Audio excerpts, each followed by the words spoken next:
Hello, good morning, and welcome to Morning Brew on Hughes of the World. Sorry about the delay there. Waiting for the telly, the smart telly, just sitting there thinking. It was just thinking about stuff for like forever and a day. So what we're gonna do? Just press on there. Hello. Hang on, get it onto news. Otherwise, I might get done for copyright. How you all doing this morning? I need to. My buttons aren't working. Hang on, let me get my buttons working. God, it's just waiting for everything to just come on. Do you know what I mean? That's my issue. Everything takes so long these days. Do you remember when things you just press the button on your telly, and it came on straight away instead of having to think about it for half an hour? Good morning. I've read today any investigation to Farage will not be concluded till after the summer holidays. Well, Chris. I mean, did you see his little tantrum? Did anyone see the little video of Farage's little tantrum? We might get into that. Farage tantrum. We could. He loses his temper.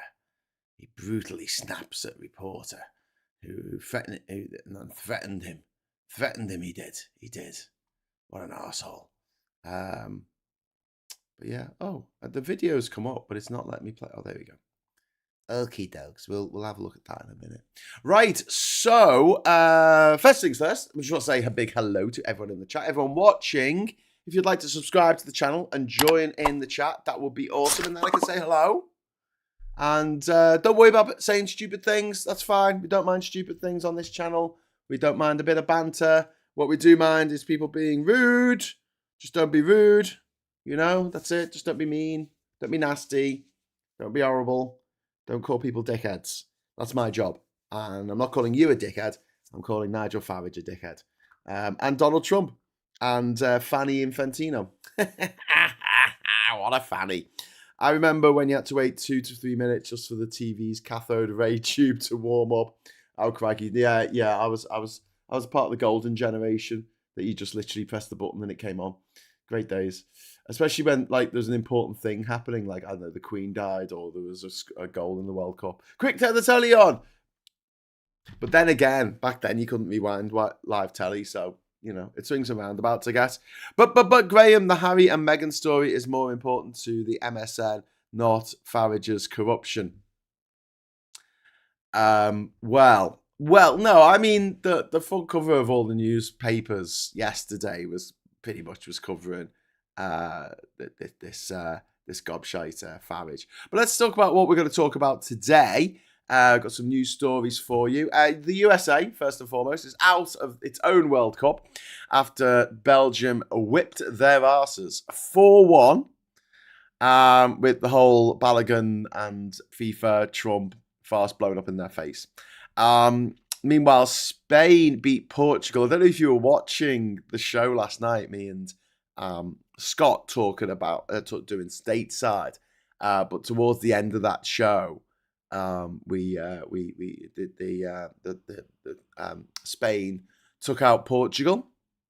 Spain ranked second in the world, I think. So they're a bit dangerous, but they beat them with 91 minutes. 91 minutes. So I checked. I think it was like the 89th minute. I checked before the end of the show. And then I went, okay, see you later, Scott, blah, blah, blah. And then there was like closing things down on my computer. And I looked at my phone and it was like, oh, they won. I'm like, what? So, yeah, I thought it was going to go on for another half an hour or so. I would like to welcome Mitch McConnell in his transition from corpse to poltergeist. Yeah, we need to mention Mitch McConnell. Thank you very much, You're Infected Off, for mentioning that. So, Mitch McConnell, the reports are saying that he is functionally brain dead. Jokes aside, he is dead, basically. And they're keeping his body alive on in an incubation chamber, like a newborn baby, to keep him alive. Essentially, so that they pass the line of when the special election becomes because if they have by-elections in America, they're called special elections, right? And essentially, if it's, I don't know what the exact date is. Someone might be able to tell me in the chat. Maybe you're ineffective enough is a bit more across this than I am. but I think it's like July the 17th or something. But if he stays alive till then there's no special election. It'll just be rolled into the election that's coming up in November anyway, for his seat. Whereas if they do have a special election, there's a good chance that other Republicans who hate Trump might upset the apple cart, which would be interesting. So yeah, they're keeping him alive on life support, even though he has died. He is no longer with us. He is bereft of life. He has joined the choir invisible. He's pushing up the daisies. He's 6 feet under. He's shuffled off this mortal coil. He is an ex Mitch McConnell. He is an ex Mitch. He is an ex. God damn it! Let us know how warm it is down there. How hot it is down there. Hey Mitch, do you want to let us know? Fucking asshole. Right, Marine Le Pen will find out today whether she can run for the presidency in the 2027 elections when a Paris appeal court decides whether to uphold an embezzlement conviction against her, which is that's some election. So I really hope she can't run, because National Front or National, whatever they call themselves, National Rally in France is a Nazi party. It was founded by a Nazi, Marine Le Pen's father, and Jean Le Pen, and these people are just fucking not nice people. Not nice people at all. Morning, GGs, Gina and Gillian specifically. Oh, thanks, Martin. It's not like my name begins with a G or nothing. Oh, some people. Mitch McConnell is a perfect metaphor for the death of American democracy. Just keeping it alive on Match Report. Just keeping it alive on life support. Yeah. Talking about Match Reports, we're getting one from Angmon Pagan saying Spain versus Portugal was a pretty tense match from what I've seen. I think it was pretty dull, wasn't it? Wow, evil thing to do someone. Not that he wasn't a prick, but keeping him alive unnaturally for political reasons is crazy work. Well, Drady, would you expect anything less from these motherfuckers? What else is happening? So Marine Le Pen's presidential hopes depend on a French court ruling on her electoral ban. So we'll talk about that in a bit. US airman has been accused of exposing himself to a 16-year-old girl, and he avoided a British trial after the US military took the case. Scotland may freeze new data center projects. I like the idea of them just turning up with big freeze rays and just freezing the servers. This will threaten a major part of the UK's AI strategy. But honestly, we're just getting to the point when Hornsea and Dogger Bank come online next year, where we will be 95%, something like that, grid, relying on wind power and solar power and nuclear, and we won't have to worry so much about gas anymore. And that's the point where the government might be able to uncouple the cost of gas from the cost of wholesale gas. But at the same time, these data centers, they promise to take 9% of all of the power that we need in this country. At 9%, that's ridiculous. That's a ridiculous amount of power to be taken up by data centers that mostly are making shite videos, fake AI crap, writing students' essays for them in a shit way. This isn't a student's essay. This isn't, and I get really, really exasperated with AI because it is just so shit, and they'll keep going on about this. But how many shows have I done? Morning Brew, right? What the last 3 years? Hundreds, probably over 1,000 shows. I've done Morning Brew shows now, right? And every time I'll get on the news, I'll look what's going on, and I will copy and paste the news stories I want to talk about into Chat GPT, and every day it makes the same mistakes. I've got to check it. It never works first time, and I've got to say, you've repeated the story there. Hang on, why have you done that? Why do you keep going on about chaos? It's all about chaos all the fucking time. It's like it's got to put the word chaos. What's the other thing it's obsessed with? Goblins. It's got to put chaos and goblins in everything. It's like, what the hell? Why have you written this? Anyway, if I was playing either, and it's talking about when I get it to write the blurb for the show, it says things like "bring your rage," and I'm like, I don't go that way. Do you know what I mean? That's not the waters I swim in. I don't want to go on about rage, and it doesn't matter how many times I tell it. Next week, Next day, even sometimes it'll say, "Yeah, bring your rage and your chaos, and your chaos and your rage," and you. It's just so predictable, and it's fine for a paragraph for a bit of blurb on here, but it's just there's something devilishly inhuman and inhumane about it. It's just uncanny valley up the kazoo. And these data centers, what they're going to be making these crap videos. Oh, great. But the AI economy is making everything more expensive because you're competing for the chips in your phone, in your laptop, in your tablet, anything. You're competing in your car. You're competing against these big AI companies that are buying the same chips that you are,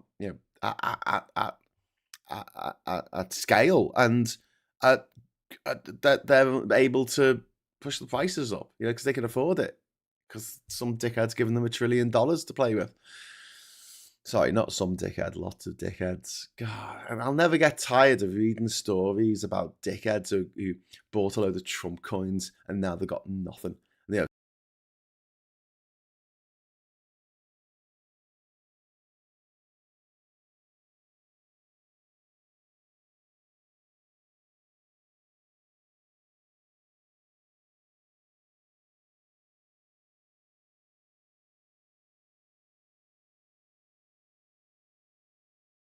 Thank you. No sound. Hello. Sorry about that. I don't know why the sound went off. Oh, it's because I've got it set up so when I restart OBS, it automatically mutes the microphone. Okay, I'm back. Hello. Who was saying about the football? Yeah, I wasn't watching the football. I didn't watch the Spain Portugal match because I was doing stateside with Scott at the same time. So that's why I think it was Liam saying, "Did you even watch it?" No, I didn't. I think the highlights were going on behind me, but I was just looking on my phone. It was just like 0-0. So I just assumed. And sometimes when you assume, you make an ass out of me. Something like that. Not you. You. Anyway, so yeah, I was wrong. So it was a tense match. It wasn't boring. I didn't see it. I just saw that it was 0-0 at like 90 minutes when I checked at the end of the show. I was just like, oh, that must be a boring match. It's 0-0. But apparently it was very tense. Very tense. Like in a movie where there's not that much death and carnage, but it's just like the tension of you thinking there's going to be lots of death and carnage. I think it was a bit like that. Hello. Nice to see the US get snotted, says Michael. Yeah, it was a beautiful thing. It was a beautiful thing to see. So what else have we got? We've also got MPs saying that student loans in England and Wales were effectively missold. We need to get into that. We also get news that rapid endometriosis tests are to be made available on the NHS in England and Wales. We're also seeing that EasyJet shares have jumped after the airline backed a £5.5 billion takeover bid by some American company. ITV is getting bought by an American company. Cadbury's chocolate has been bought by an American company. It's all just going to America now. So, we can't have anything that's British anymore. We're just not allowed to. Even ITV is not going to be British anymore. It's going to be owned by fucking Comcast. No more ITV. Independent, but it's okay because they're going to keep making what we know of as ITV for 8 years, maybe 6, maybe 2. I don't know. We'll just take over and change everything. Like Cadbury's, where they just said, "Oh no, we're definitely not going to do that thing that everyone's worried about," and then 2 years in, they went, "Yeah, we're going to do that thing." Yes, and I want to talk about Andy Burnham's incoming Prime Minister, whether his manoeuvres are going to be limited by the bond markets. Marine Le Pen, I mentioned her. And also, well, Farage is under fire at the moment. Also, GB News co-owner Paul Marshall is also under fire after his hedge fund sharply increased fossil fuel investments. This is Paul Marshall, who owns GB News, who is pushing for more climate destruction on his piece of shit channel, and Ofcom won't do anything about it. So anyway, Balogun, this American player, actually, the only reason he's American is because his Nigerian parents, who lived in London at the time, went over to America, and the airline wouldn't allow his mum back on the plane because she was too pregnant, so she had to give birth in New York, and then as soon as she did, they flew back to London, and following, grew up in London. The only reason he can play for the US team is because of birthright citizenship. Wasn't it only a few years ago that words billion and billions were rarely heard in normal conversation? Yeah. Pete Paintlot, when will AI be able to write the complete works of Shakespeare or equivalent? What is it you program to write a Shakespearean play? What would that be like? It'll never be able to write something like the complete works of Shakespeare because it can't create. Shakespeare didn't just he took stories that had already existed, Antony and Cleopatra, Macbeth, Julius Caesar. He took ideas and things. He came up with his own as well, like Romeo and Juliet.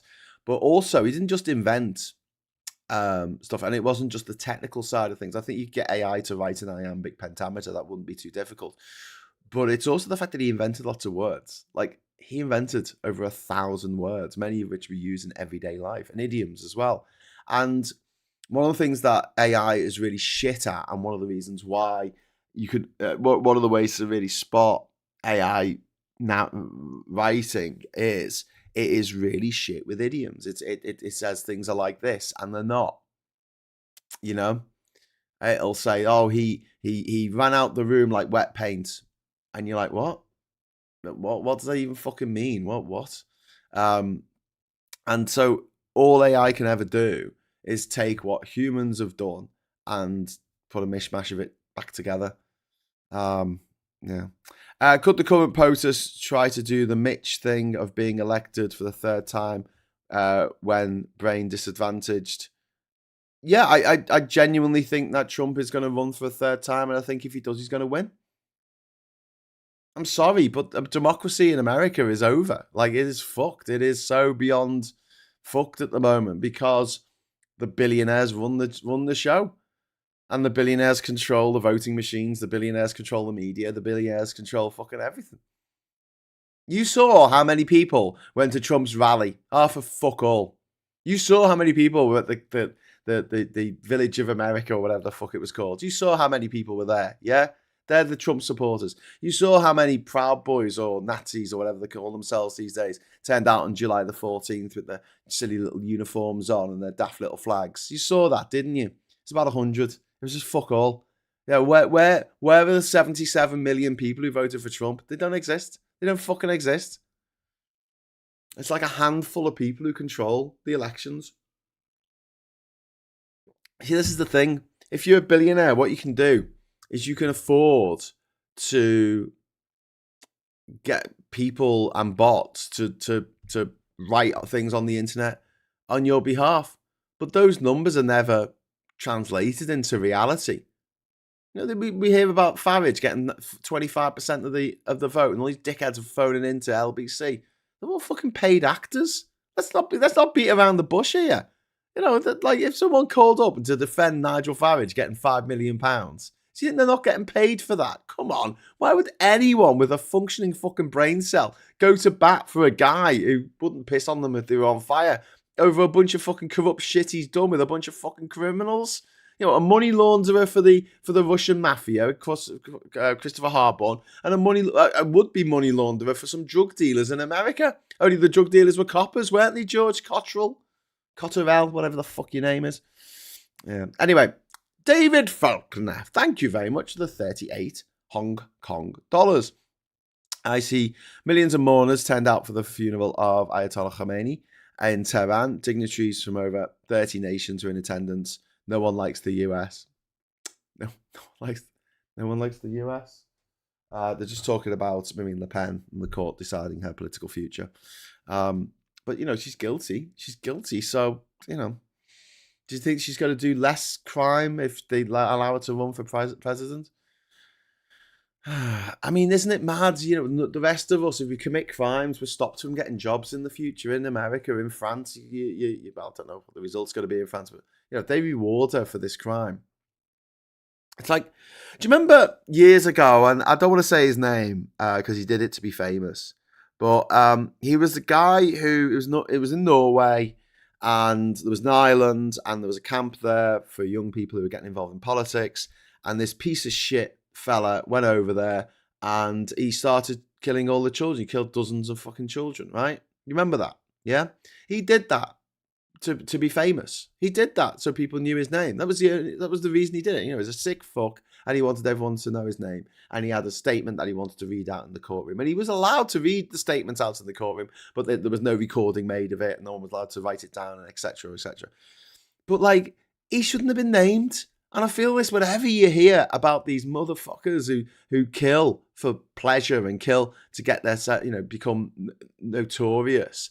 The guy who shot John Lennon, I wish I didn't know his name. I wish I didn't remember his name. Don't put his name in the chat. He did it to be famous, So don't release his name.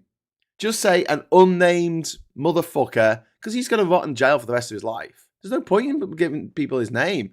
You just say, just call him Mr. Twat, but twat fuck or something, Mr. Little Dick. Insult the motherfucker. You don't have a crime where what's your objective of this crime? I'm going to rob this bank. What do you want? You want all the money? Okay, well, we've caught you and we're going to put you in jail, but we're going to let you keep all the money that you stole because it's what you wanted. It was the motive for the crime. If your motive for killing loads of kids is to become famous and everyone to know your name, then don't release the fucking name. Simple as that. And same with these criminals like Trump and Farage and this gobshite Le Pen. This is free publicity for them. This is so much free publicity, and they get to do the whole Nazi era, stabbed in the back. Oh, they're all out to get me. The establishment's out to get me. I'm standing up against the establishment. To hear someone in that fucking voice going, oh, well, the establishment is out to get me. Should you have a listen? Should you have a listen to Farage fucking having a go at a Sky? Was it a Sky reporter? Was it? I think it was. I think it was. But let's have a look at this. This is just fucking, I mean, I guess it's very typical, isn't it, of him as a person. Why can't that go full screen? Why can't that go full? Oh, there we go. So sorry about this, but I am going to play it. Oh, hello. Hello, there's no sound. Why is there no sound? Oh, because I turned the sound off. All right, well, we'll do it again. Sorry, he's very ugly. No, still no fucking sound. Why is there no sound? Oh, because I've muted the tab. Unmute site. Right. Let's try again, shall we? Gifts from George Cottrell, sir. You tell your bosses you harass my family anymore. What? I'll take you to serious consequences. What? That's what your organisation has done this morning. Go away. Nigel Farage's reaction to questions about the financial support he received from a convicted criminal. Was it a mistake not to declare the gift, sir? Did you not hear me? You have broken all the rules, Leveson and everything else. Cut. Ooh! Ooh! Ooh! Oh, sorry, did get that. I was wrong coming up again. Don't want that. You already get that once a year. Once every 12 years. Ooh! Look at that.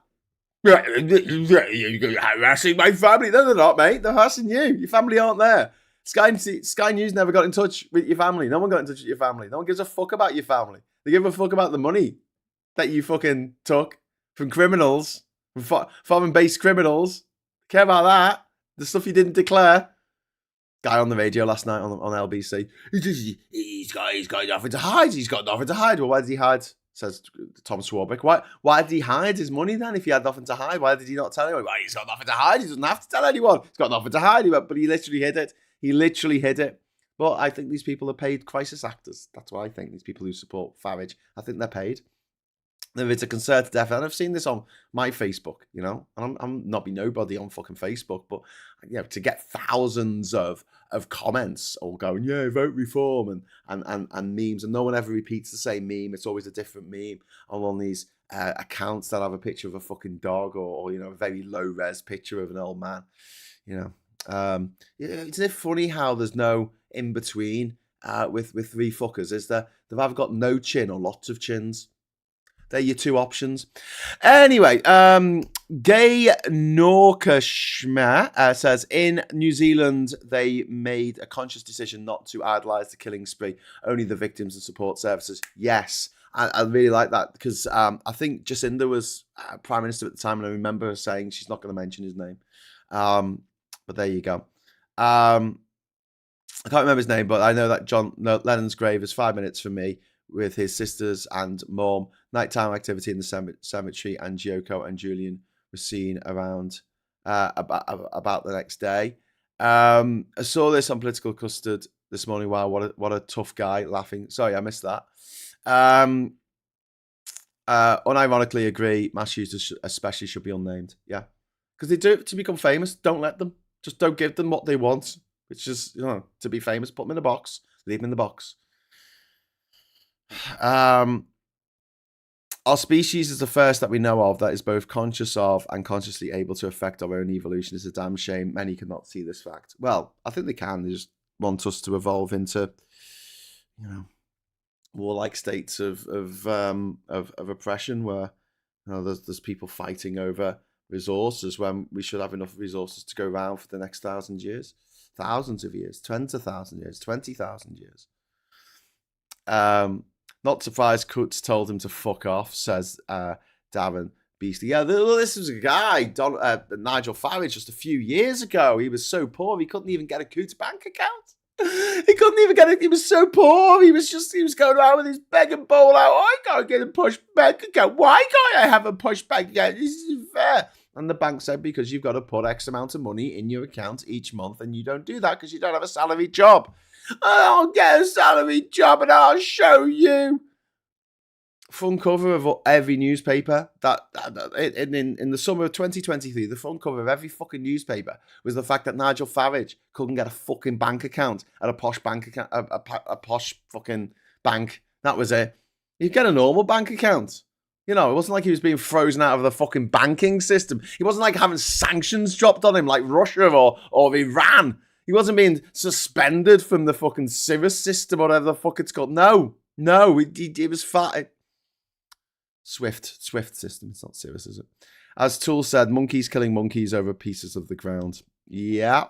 Chris says Farage is a plastic patriot, nothing more. He would sell out his own mother if he thought it would improve his life chances. Yep.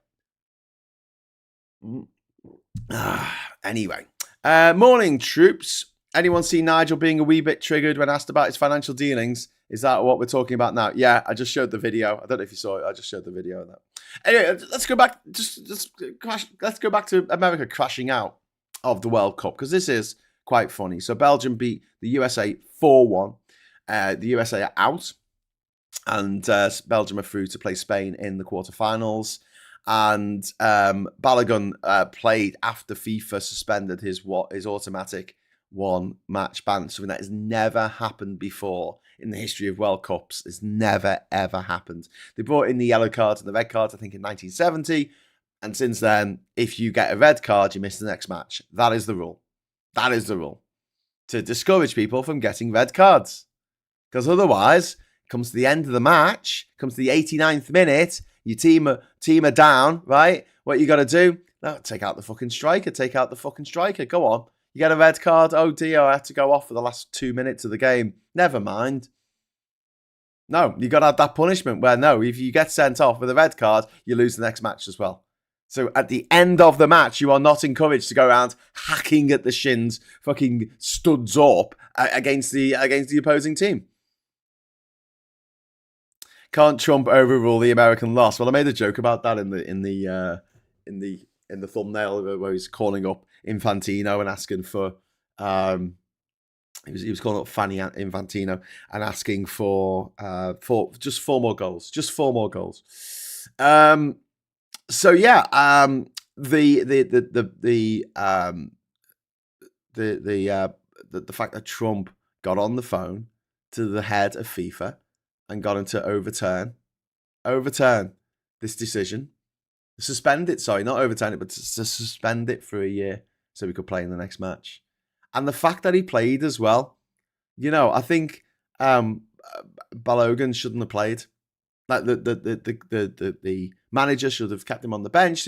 In fact, he should have refused to play. He should have said, "No, I shouldn't be playing this match. I'll take me lickings." But it just turned everyone against the USA. And do you know what? Yes, it is. Sorry, I'm just going to move the mic. It is objectively hilarious. objectively hilarious. And I get that. But you know what?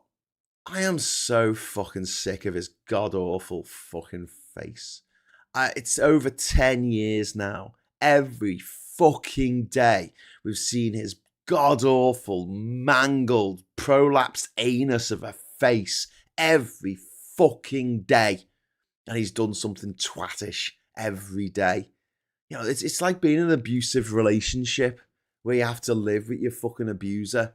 Every day you have to see his fucking horrible face. His horrible, gormless, stupid, shit fuck of a face. I'm so sick of it. Bring on the big, beautiful day. I cannot wait. Do you know why? I just want the silence. I will enjoy the silence, even if it's just for a few moments, before his disgusting, horrible visage is replaced by that of, I don't know, Farrage's or someone. But I just want quiet, please. Quiet. Can we just get rid of this disgusting, noisy, obnoxious, rapist, pedophile's fucking mate, piece of shit president.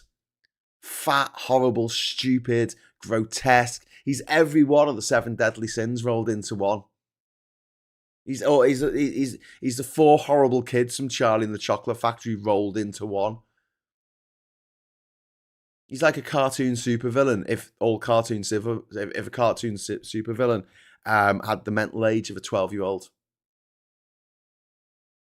He never had to grow up because he never had to do the dishes. He never had to put the bins out. He never had to do the washing. He never had to hang stuff out on the line. He always had people to do it for him. He never had to do the hoovering. Never. Never had to fix anything. Never had to change a light bulb. Never had to pick up something that is broken and put it back together and take it apart and fix it, put it back together. Never had to. Never had to scrabble down the back of the sofa to find 20p to put in the electric meter to get the electricity back on. Never had to do that. Had people to do it for him. And of course, he'll never run out of electricity because Daddy gave him £500 million when he died.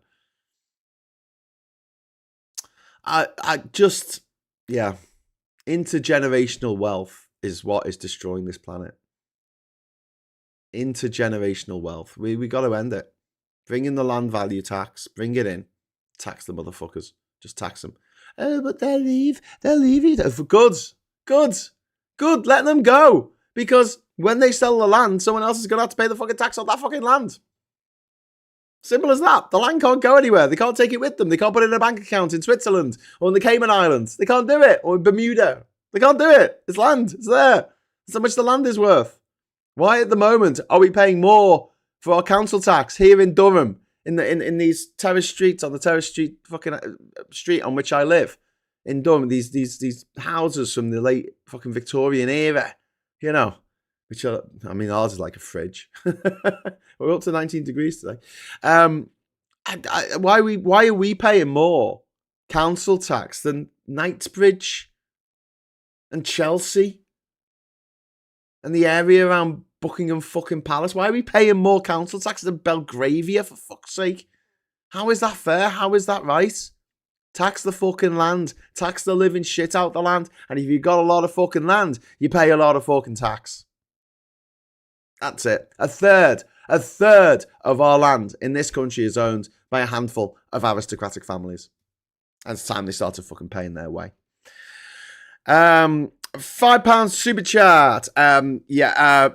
Trump is like an even worse Homelander from The Boys. Yes, Tommy. I think they based a lot of Homelander on Trump, on what Trump would be like if he had superpowers. He is, and that's why I think the big denouement at the end, sorry, spoilers, was in the Oval Office, because he was so based on Trump and so based on this childish man, this man who just complete arrested development, never grew up, never had to do anything in his life, never had to drive. Do you remember when he had those Teslas in the front fucking lawn of the White House, and he was flogging Teslas for his mate Elon Musk, who, you know, had won the election for him. Do you remember that? And he didn't know how to drive it, and he went, "Oh, no, I think, how can you not know how to drive in America?" I mean, it's bad enough. You can understand in countries like the UK where it's really fucking expensive to learn to drive. But in America, you know, they have driving lessons in school in America. Believe it or not. And how can you not know how to drive in America? They're all automatics.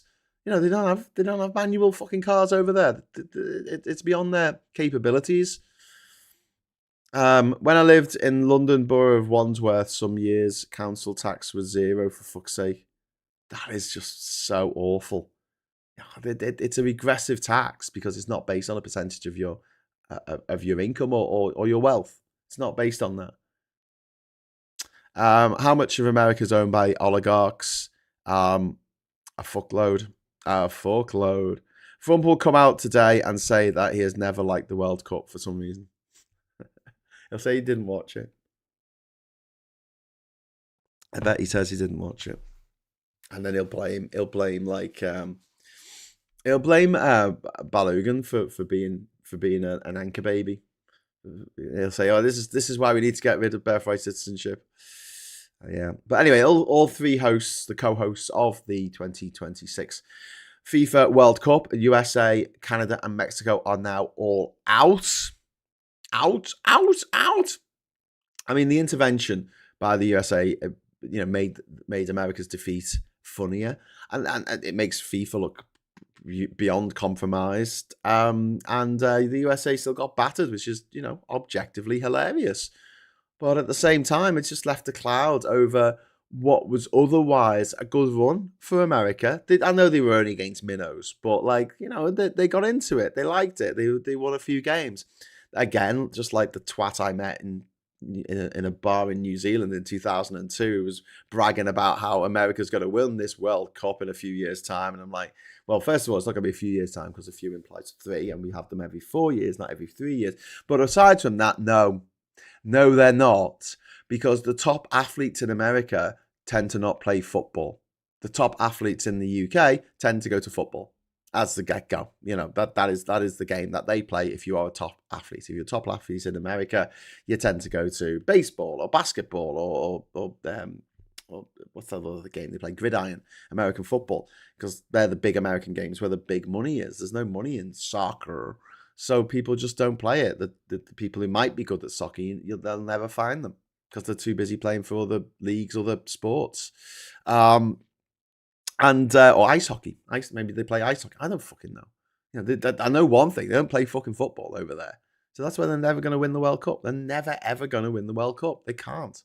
They don't have the setup for it. I mean, England barely has the setup for it, and we're one of the richest football playing nations in the world, like serious football playing nations in the world, and the Premiership brings in billions and billions and billions of pounds from around the world into our coffers. It's a fucking marvelous thing that makes a lot of money for us. And we have that, football as part of our culture in America. I mean, I was laughing yesterday about how Trump's saying he knows what a foul is now. I'm like, yeah, go on, he knows everything about football. Go and ask him about the offside rule. Go on, I dare you. I double dare you.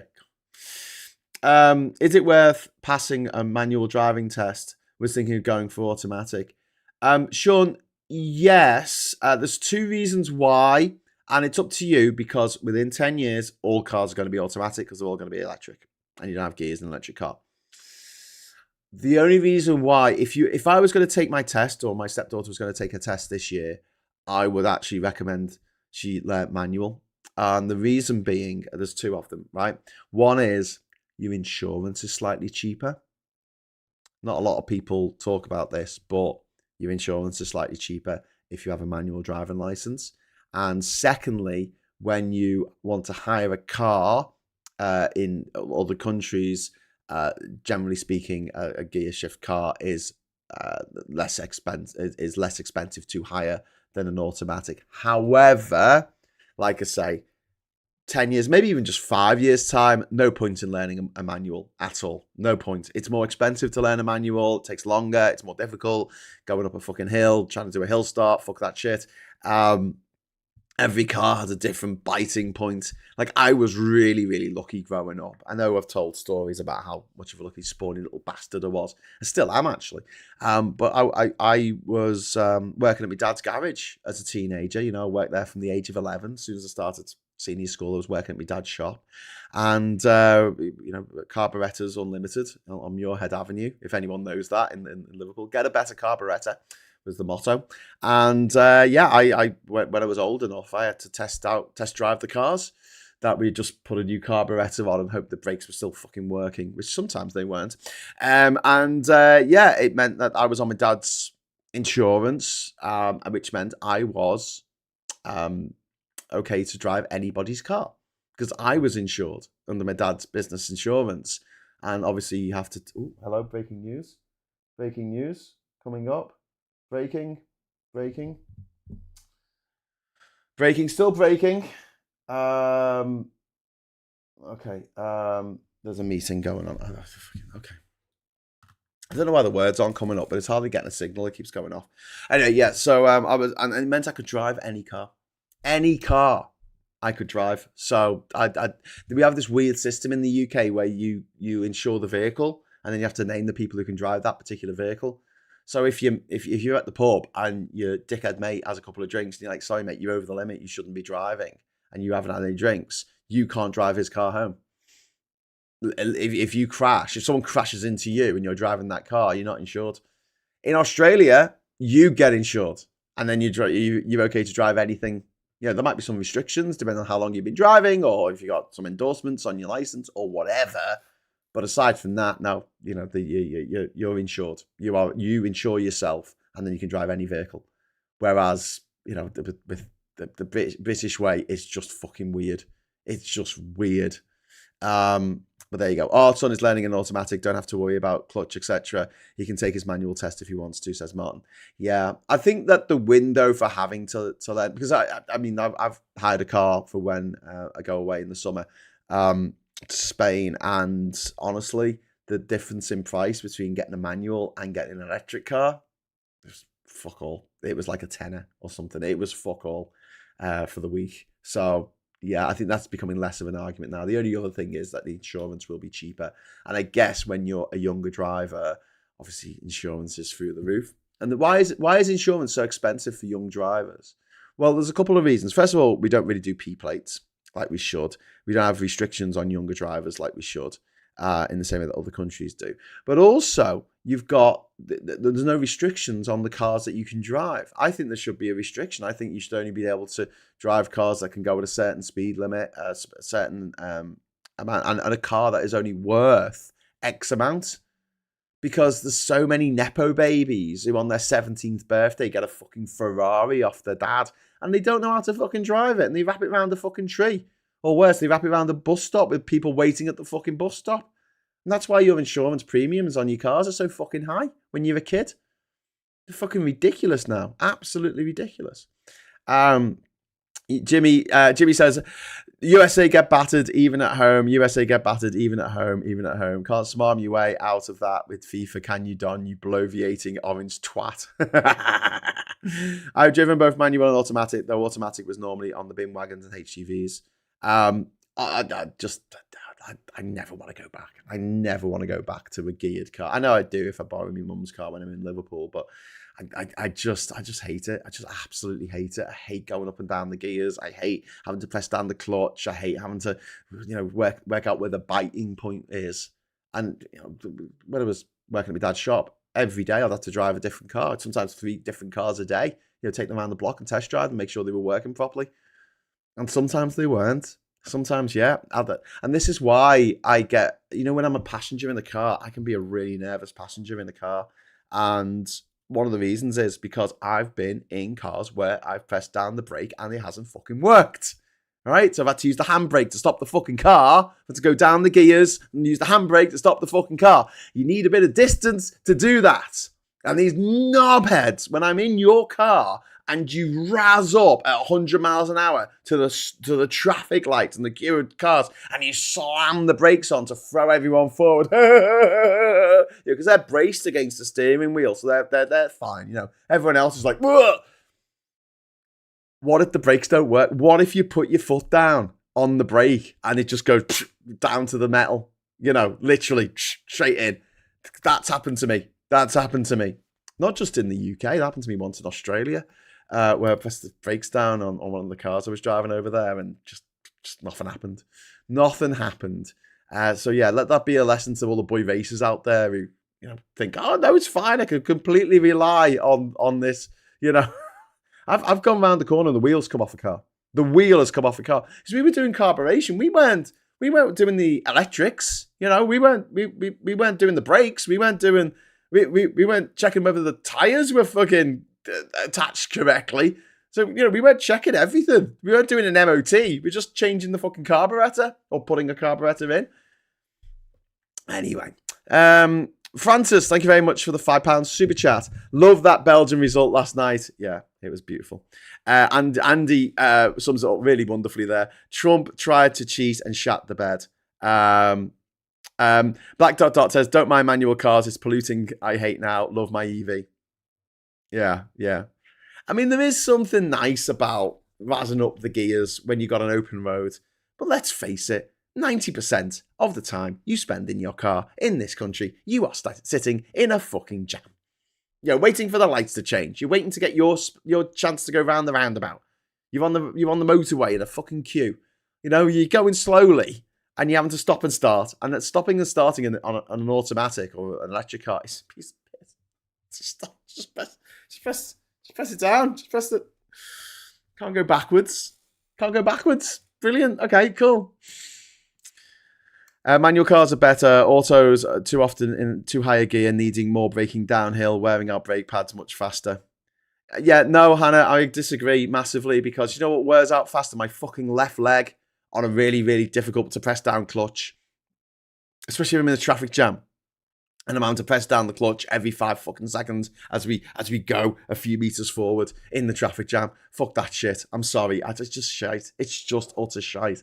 And as I was saying, like going up the gears is quite fun, if you've got an open road, which is very rare. But I tell you what's more fun: being in an electric car and coming off a 30 mile an hour road onto a motorway and just putting your foot down all the way and go whoosh. It's fucking wonderful. That whoosh. And there's no problem with the higher gear because there are no gears on an electric car. It's got the torque, baby. Torque of the devil. Oh, yes. Most rightards don't like electric cars because they hate everything liberal. Fact. Yeah, but isn't it mad that the world's most famous Nazi, the world's richest Nazi, Elon Musk, is the owner of an electric car company? That must fry their noodles. Surely. Captain Coconut, if our brakes fail during testing, short the gears down to first slowly and use engine braking to sort things out. Never panic. Yeah. But also never fucking babble up to the light to the 100 miles an hour and then slam the brakes on at the last minute.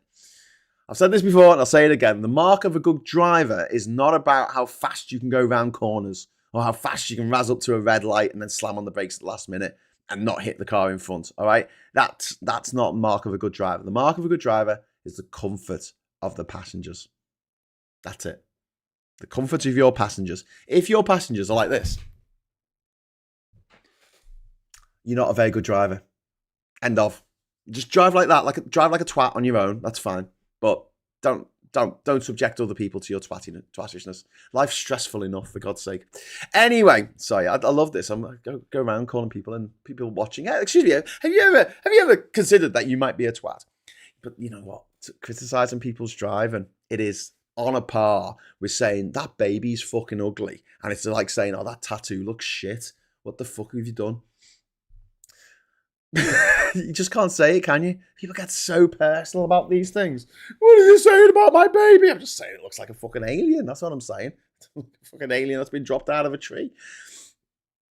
You can't, can you? You just can't. You say someone's, because everyone thinks that they are the greatest driver in the world, and that everyone driving slower than them is a twat, and everyone who's driving faster than them is a maniac. They're the only one doing the right speed. They're the only one doing the right speed. But yeah, I'm not even a good driver. I don't feel like I'm a good driver at all. I don't, but I try to be. I try to be.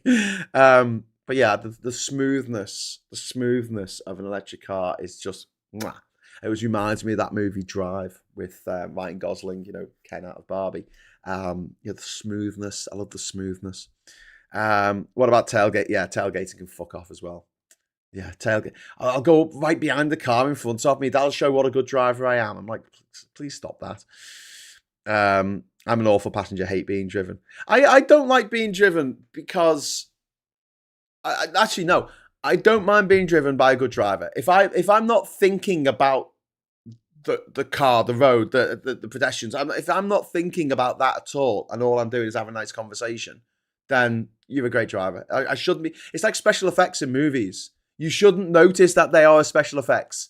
A special effect. The special effect that draws attention to itself is in my book a bad special effect. It should just look like, it should be there. And the same way, if your driving draws attention to your driving, then I don't think you're a very good driver.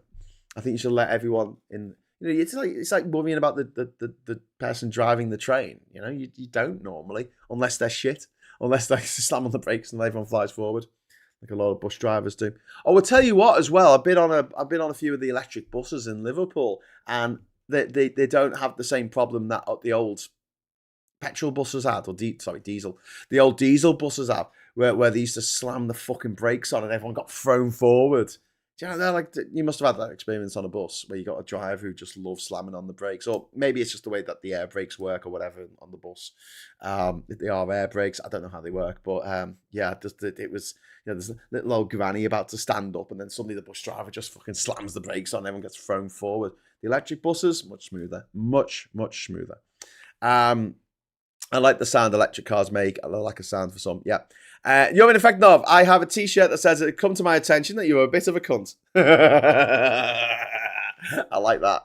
I like that, my friend. And for your wonderful, wonderful contribution, I will press the confetti button. Here we go. 3, 2, 1. Confetti! Yeah! Woo! Whoosh, whoosh, whoosh, whoosh, whoosh, whoosh. Okay, then. Should we do a Boba Fetty? We'll do a Boba Fetty. Boba Fetty. I got told off yesterday by Scott, who said that I was too liberal. I was too liberal with not my opinions, but with my confetti. We'll get Boba Fetty, and then we will all have cake.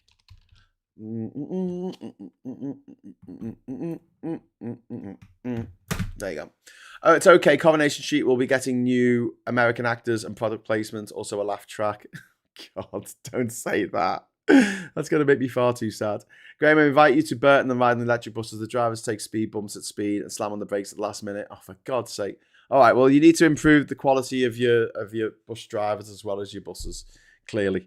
If the driver isn't twitchy, I'm happy. Yeah. My mom is a twitchy driver, and no wonder my dad's back is fucked up. Yeah.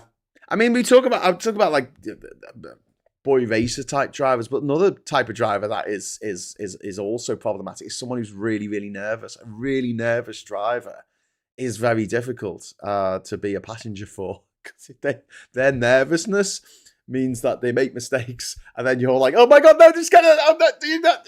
Yeah.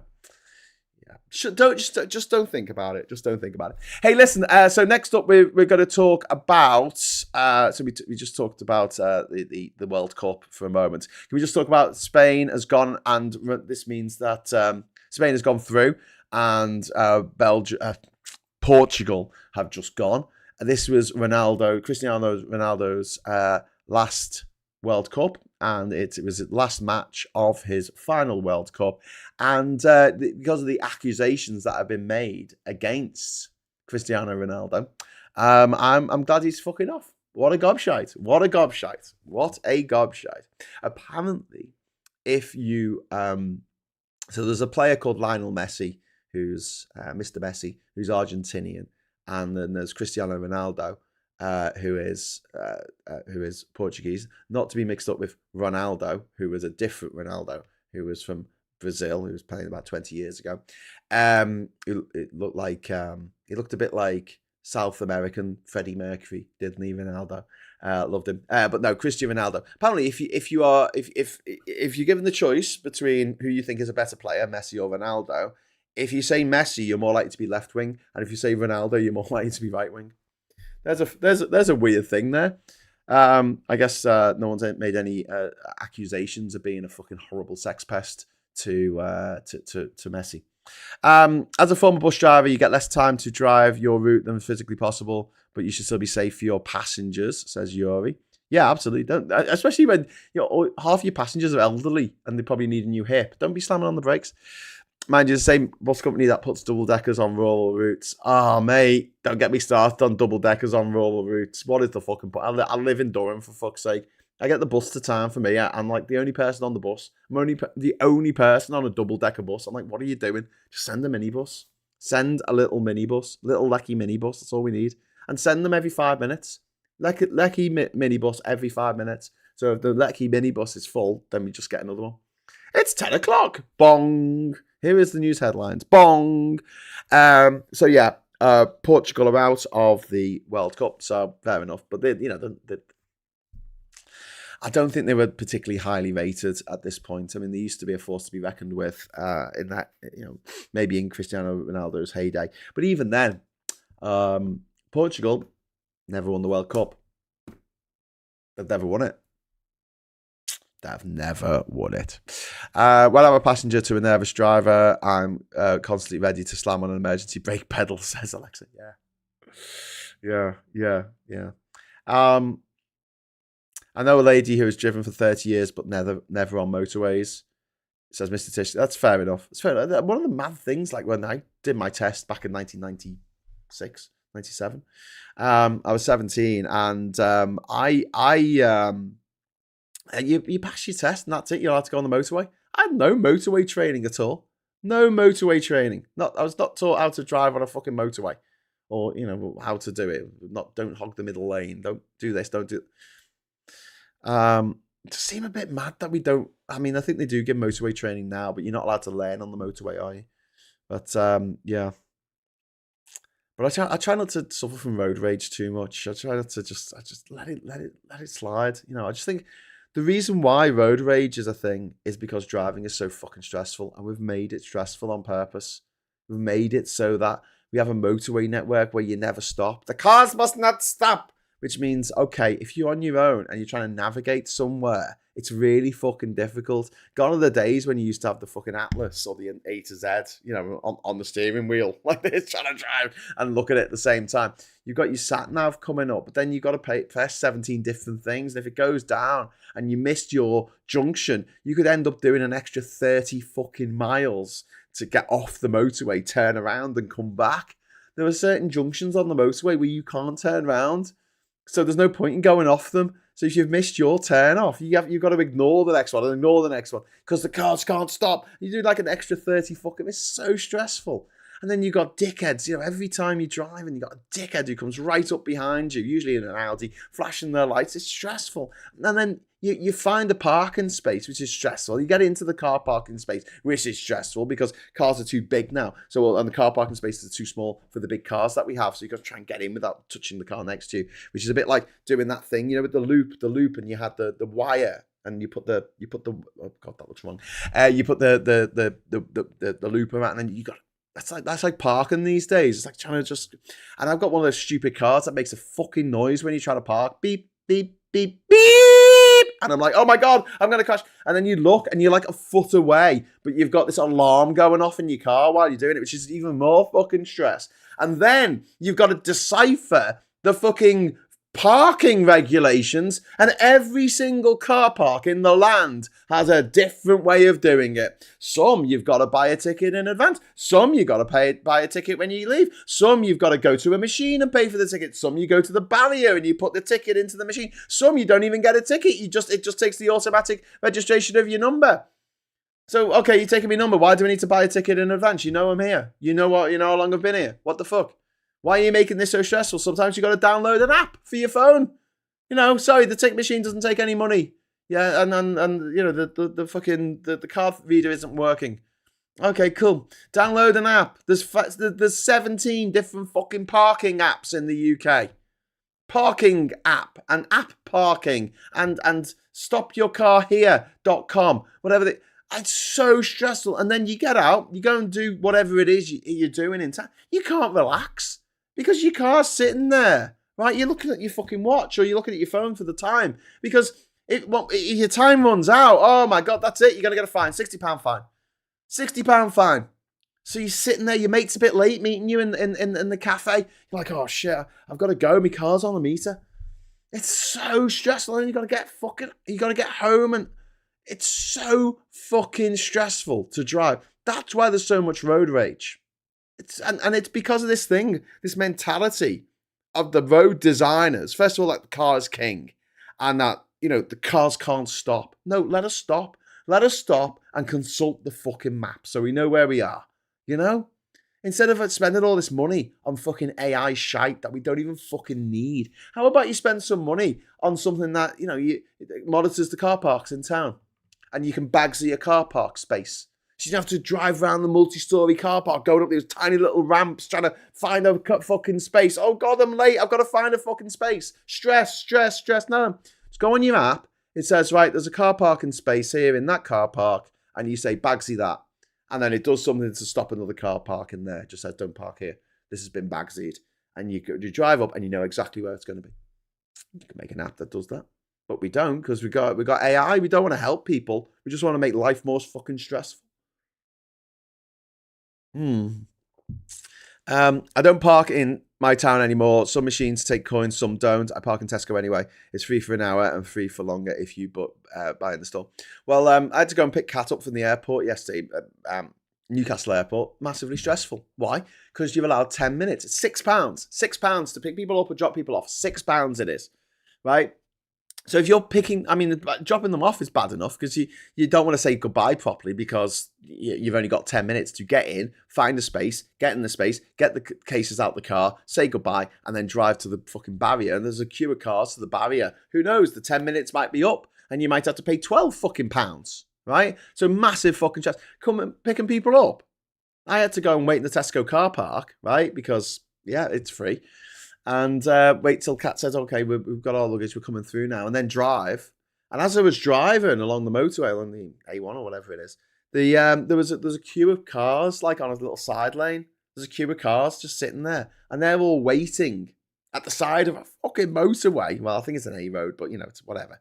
But it's you know, a fast road, 70-mile-an-hour road. They're waiting at the side of a 70-mile-an-hour road to get the go-ahead to go to the airport to pick whoever up, so they don't have to pay a ridiculous sum of money just to drop people off. It's so stressful, and that's why there's so much road rage. Because stress, and then something happens, someone makes a mistake, and when you're walking down the street, right, and you do that, you do a little dance on the pavement dance, you know, when someone comes towards you, and then you step to the right and they step to their left, but it's mirrored, so you mirror each other, and then you laugh about it, and then you continue on your journey. Yeah, you've all done that. If you try doing that in your car, exactly the same thing, low speed, someone's coming towards you, oh God, which way round do we go? Madness, like, oh, what the fucking, you've made a mistake. Whereas everyone who drives a car never makes a mistake. It's only the other people who make mistakes.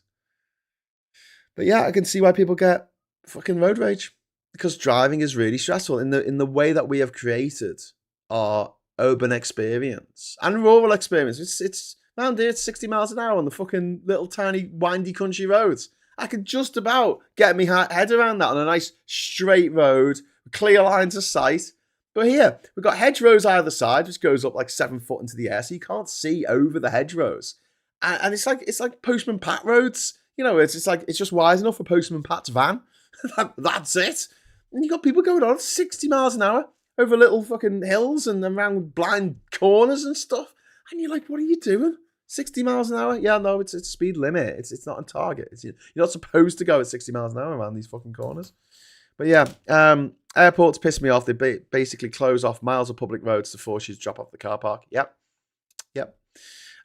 Trump is a grown-up. Eric Cartman says, Andy, he absolutely is.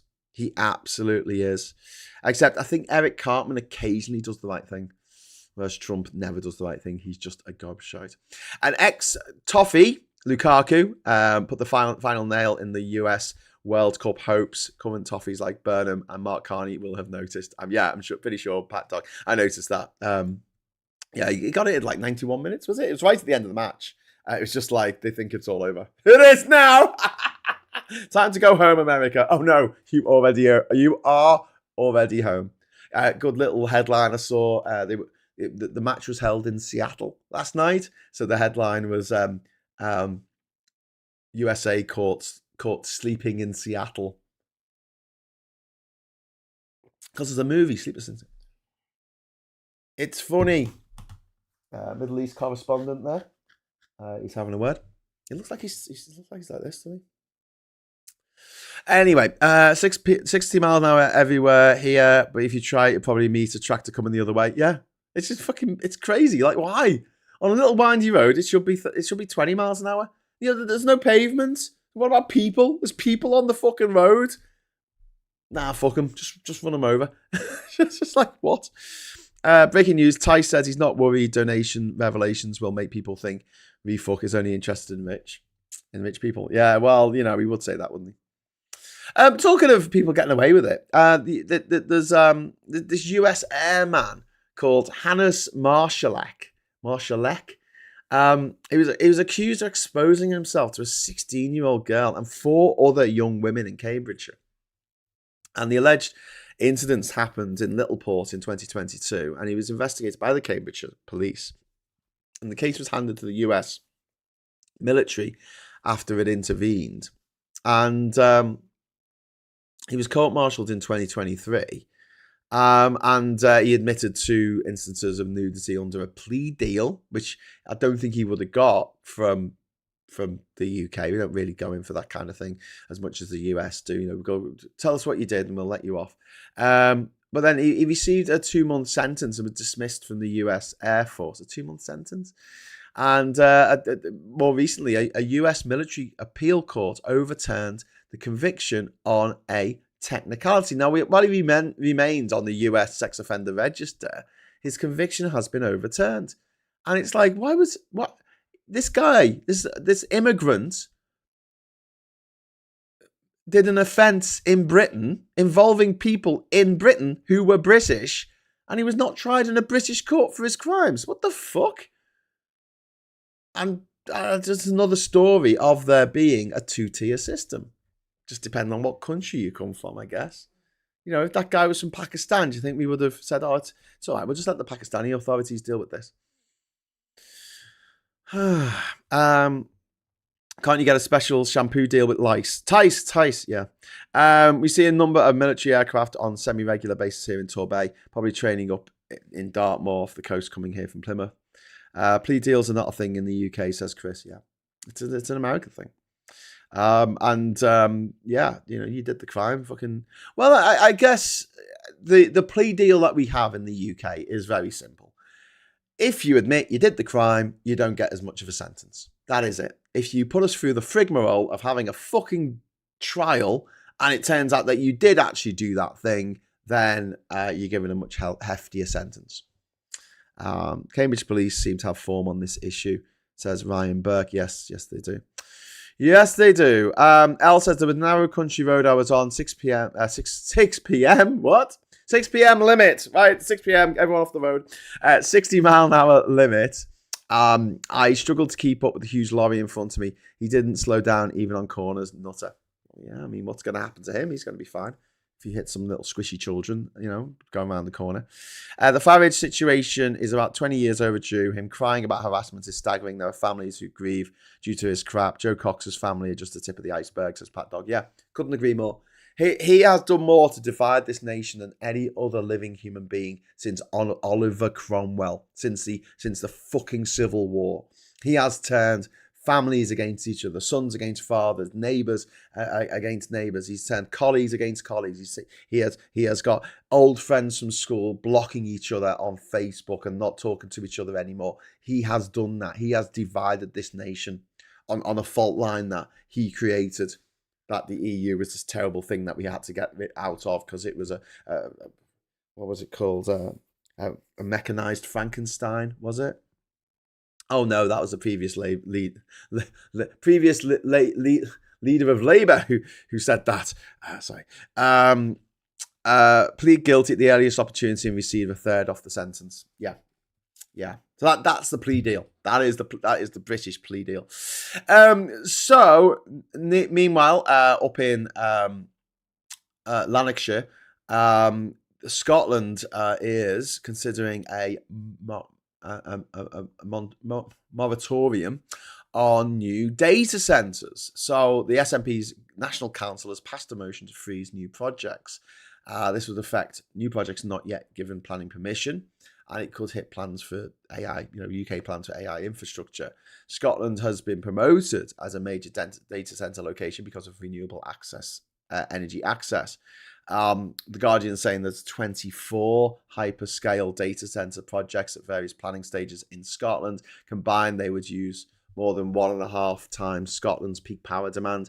Commons Science and Technology Committee Chair Chi Onwurah has criticised the UK's investment strategy as Chionwura, I can't say that because I'm not very good at my R's and W's when they're too close to each other. But yes, they've criticised the UK AI investment strategy. I mean, the UK wants AI growth zones, but local communities don't want the cost or the subsequent pollution dumped on them if these things are polluting, and also taking a lot of water. However, I will say I don't like AI data centers. I think they're a fucking waste of time. I think that the whole thing is just absolute madness. AI isn't that great. It's not all it's cracked up to be. It'll never be all it's cracked up to be. But at the same time, one of the criticisms we have of data centers is you use a lot of water, and I'm kind of like, farming. Anyone seen how much water farming uses? Oh my God! Like, isn't it the cranberry growers in California who use like an absolutely ridiculous amount of water? When California's in drought, they get special privileges to get all the water, so people don't have water to drink. Sarah says, I was driving a 44 truck one night at pitch black and doing 30 mile an hour on the national speed limit road. Car flashing like crazy, coming the other way. Came around the bend. And cyclists all in black, no light. Oh my God, we're cycling on 60 mile an hour road. I had to swerve to avoid him, and if there'd been any traffic coming the other way, I would have my truck in the ditch. Yeah. Slow down. It's fine. But then, why do people drive fast? Why do people drive like maniacs? Because we set up society in such a way that if you're late for something, you will pay a monetary fine for it. The really best example of this is if you're late to catch a train. Because the way they do the trains now, you can only get singles on a lot of lines. And if you miss that particular single train that you have bought, you've got to buy a new ticket. And swapping your ticket costs £20, £30, £40, whatever. Non-transferable. They make it like £2 cheaper. And they say, oh no, it's non-transferable this. You can't transfer it. And so people are stressed out to fuck to get on that train. Because if they don't get on the train, they face a fine. And no one can afford those fucking fines because they are so deeply regressive. Nigel Farage doesn't give a fuck about the fine. What's 20 quid to him? What's 20 quid to him? Well, nothing. 20 quid is what I sometimes earn in a day. An entire day, 20 quid. And then that's gone if I'm a little bit late getting to the fucking the train station. I'm held up in traffic. We need to de-stress. We need to absolutely de-stress life. We really do. It's fine. Get the next train. It's fine. I get that. Just relax. It's okay. There'll be another thing come along. Don't give people fucking fines all the time for like everyday life. I blame Colin McCree. Is that the rally driver? I'm catching up at 1.5 times, hence the extra scouseness of G, and responses a tad delayed, says Andy. Yeah. Yes, Mr. Farage, 2-tier. Well, the way Farage talks about 2-tier anything is exactly the same way that Trump talks about the Biden crime family or Trump derangement syndrome. Always accuse your enemy of that of which you are guilty.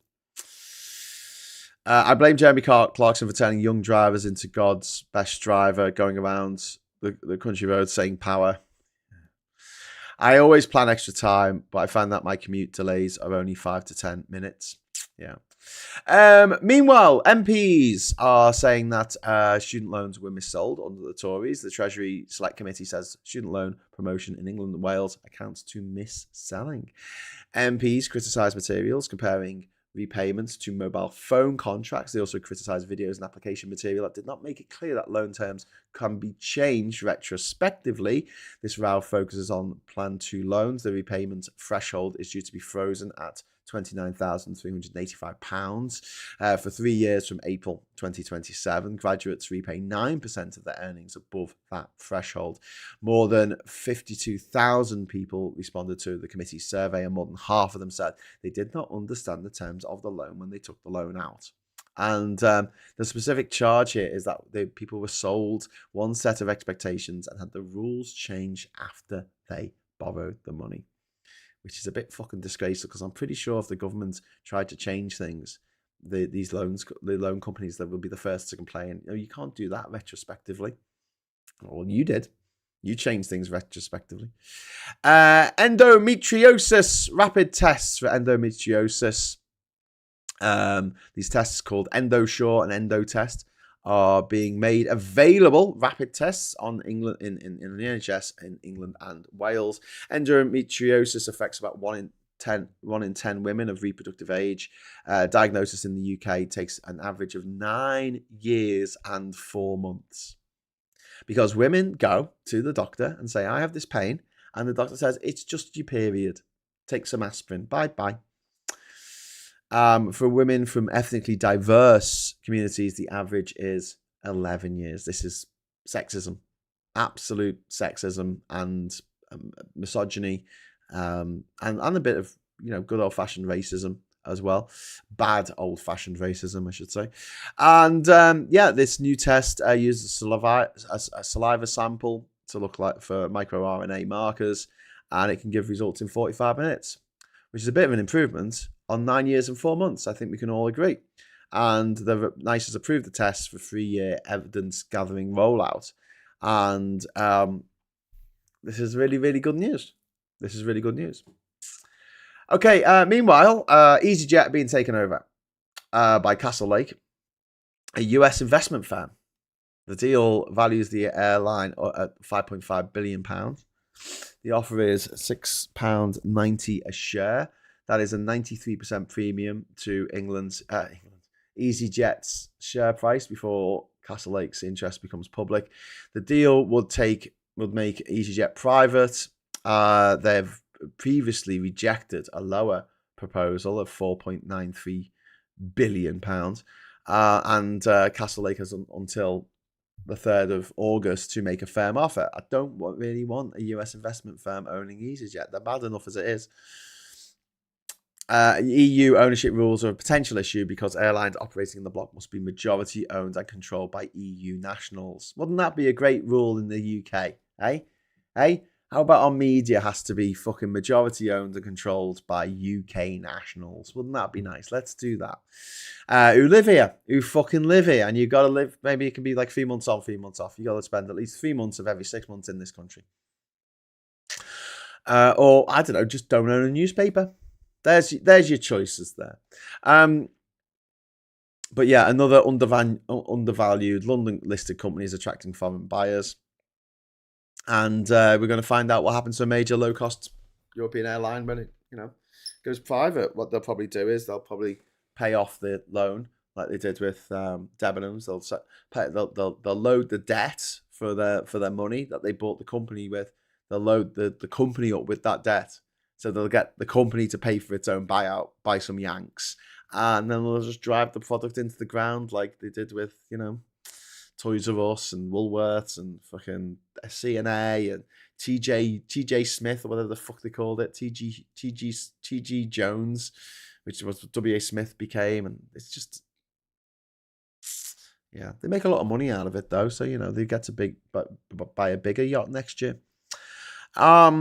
Dying EU. What the fuck is a Leave voter doing here? The EU's dying. No, it's not. There's about 15 countries lining up to join the EU. Iceland is about to have a referendum to rejoin the EU. Well, sorry, to join them, they've been a member, which is probably going to go through. Norway's talking seriously about joining the EU. Switzerland is having discussions about actually joining the EU. This is a country that didn't join the fucking United Nations until about 2004. It was that neutral. It wasn't even a fucking member of the UN. Yeah, sure. Even though there was like UN institutions based in Geneva, based in Switzerland. Switzerland itself was not a part of the EU until about 20 odd years ago. Fun fact. Women weren't allowed to vote in Switzerland until the 1970s. Yeah. But yeah, I mean, just painful. Just painful. I mean, it was 10 years ago now. We were told over and over, the EU's going to collapse. It's on the verge of collapse. It's still here. It's still here. In fact, let's have a look on. Let's go to the website here. We'll go over to the Googles.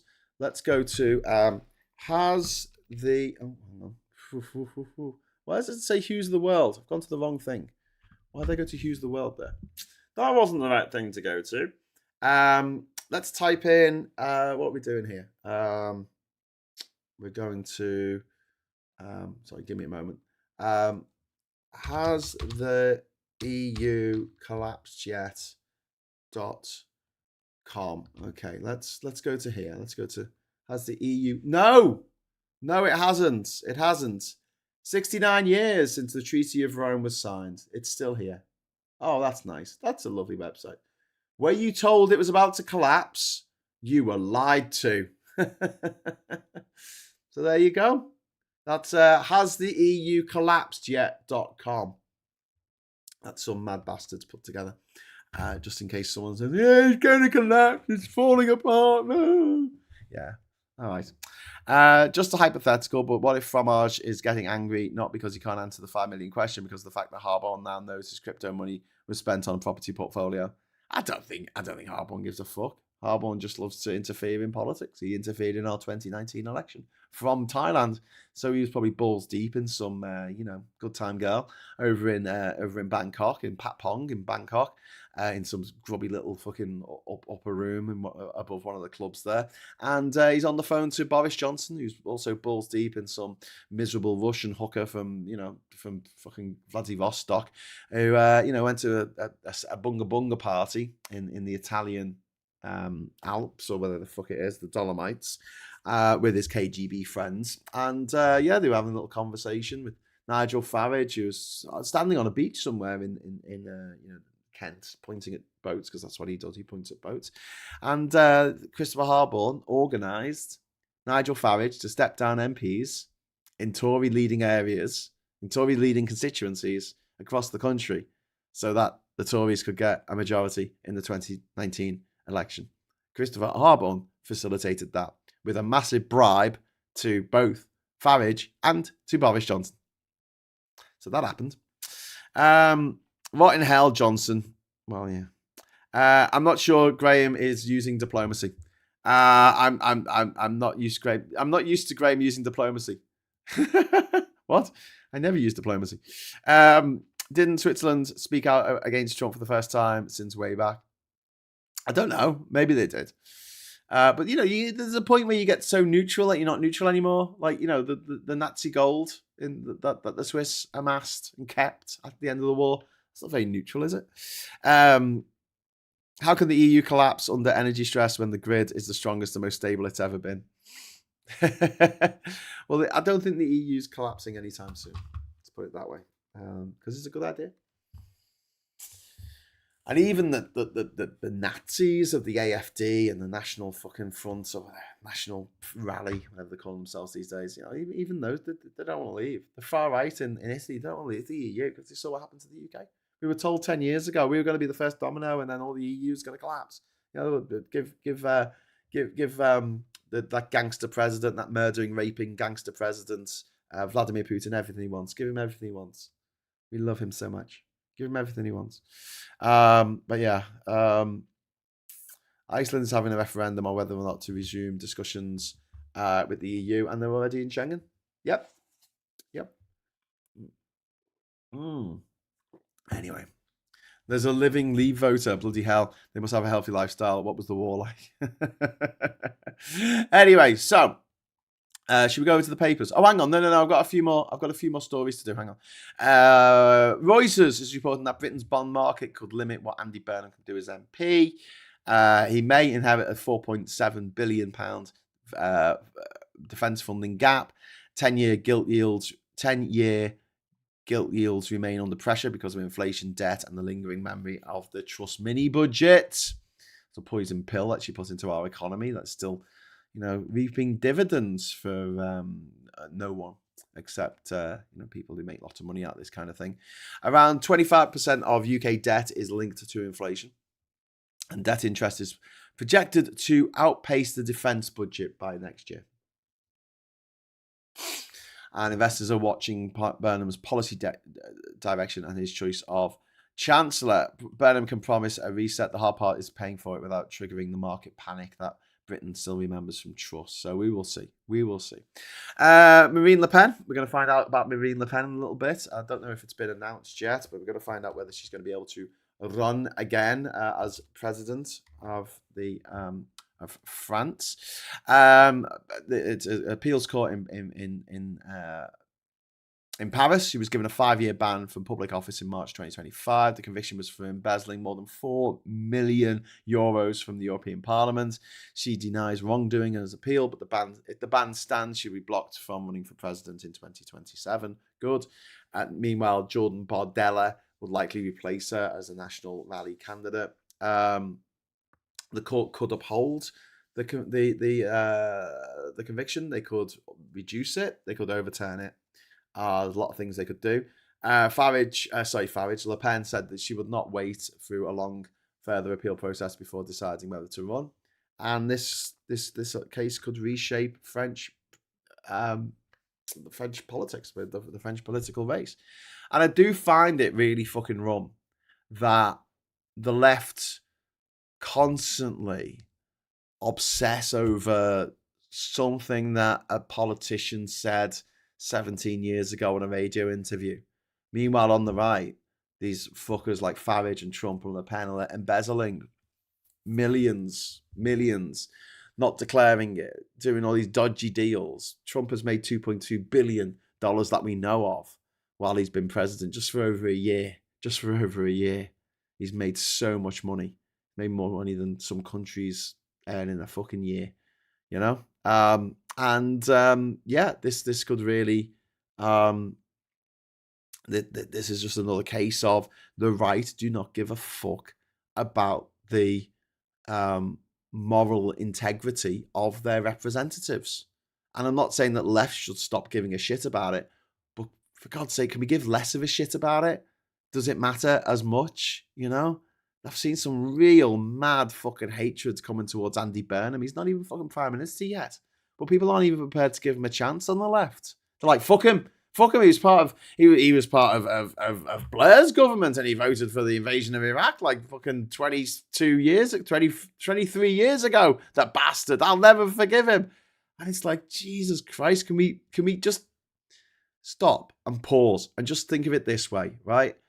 If there was someone in your life who fucked up really badly 20 years ago and has apologized for it since and said it was a bad decision. I'm not talking about murdering someone or sexually assaulting someone or doing something really horrific, okay? I'm not talking about driving someone to suicide or anything fucking horrific like that. I'm talking about just making a mistake because they thought it was a good idea at the time, turned out not to be a good idea.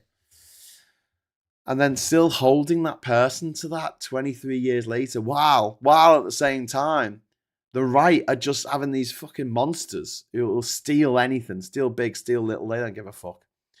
And the right are just like, no, I'm cool with this. Yeah. But yeah, I just fucking make sure she can't run. I don't give a shit about them screaming persecution. Infamy, they've all got an infamy. Couldn't give a flying fuck through a rolling donut. Hang on, I've got a couple more. Sorry, before we go to the papers, got one more story. The GB News co-owner, Paul Marshall, who owns GB News and chairs a hedge fund, Marshall Wace. The fund is reportedly increasing fossil fuel holdings, the more than doubling it from $1 billion to $2.8 billion in early 2026. They've already increased it. Sorry, they have increased it. Holdings include in Chevron, ConocoPhillips, Shell, and Devon Energy. renewable energy investments reportedly fell by 30%. Critics say this sits awkwardly beside GB News' climate coverage, and Marshall Weiss says the analysis is misleading and the hedge fund operates independently of GB News. GB News, which consistently says that what we really need is what we really need is the Spice Girls. No, is the Zigga Zigga. It's to scrap net zero. He owns a TV show. So there's a guy who has these huge investments, $2.8 billion of investments in fossil fuels. And he owns a TV station that masquerades as a news station that constantly tells people that climate change is a hoax. Fuck off. Fuck off all the way to fucking hell. Fuck off some more once you've got there, you fucking fuckers. No, just fuck off. Just absolutely fuck the fuck off. I tried being a jerk once and it wasn't cool, says Josh. I detest individuals who push by in supermarkets. Narrow aisles and large shoppers have slowed the process down. It's like the bacon sarnie builders in the morning grumbling at the folks buying the daily bread. I wait to see how Burnham does, but I don't expect him to be any better than Starmer for my community. Hey, Gallifrey, man, I had a reply, actually. I'm going to check this out. I had a reply on TikTok on a Labour MP's message. Let's have a look. Activity.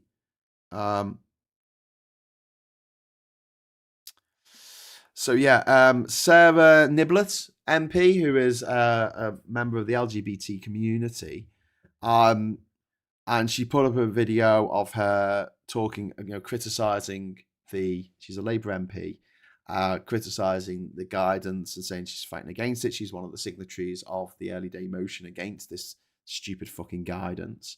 And I have written to her on using TikTok, saying, Samantha, how difficult would it be to use a statutory instrument to add the definition of women to include trans women and men, trans men, to the Equality Act? And she replied, I don't know, but I'd welcome it, discussing with fellow allies. We know there is a big pushback going on in Parliament. This early day motion has been signed now by over 150 MPs. Let's have a look. Early day motion. Early day motions. Early day motions. UK Parliament. Let's have a look. Title or EDM number tabled by member. It was Creasy, wasn't it? Stella Creasy.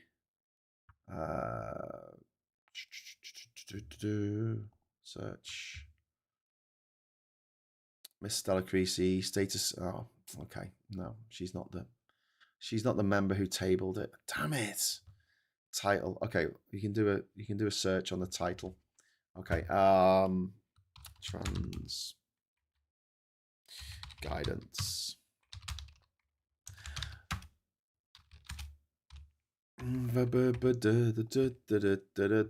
Sorry, I'm just looking up this early day motion, see how many people have signed it in Parliament.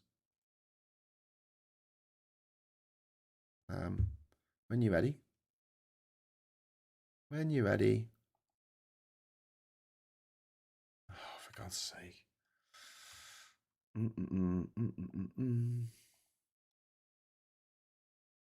No, it's not searching. Why aren't you searching? Right. Let's have a search. Oh God, there's so many of these. Early day bloody motions. All right, let's just go to trans. Search. Go on, search. It's not searching. Why aren't you searching? While that's thinking about it, GBB's is an entertainment channel owned by a multi-millionaire who makes a lot of money through, saying that climate change isn't a thing. It's fucking disgusting. It's disgraceful. EDM 240. Thank you. Right, I can look it up now. 240. Oh my God, why is my internet running so absolutely fucking cack-handedly at the moment? Right, 240. Thank you very much.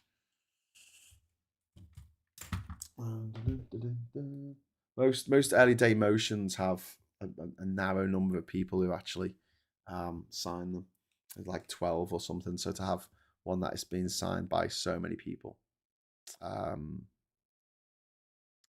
is quite impressive. It's searching. It's searching. Don't you love how fast things are these days?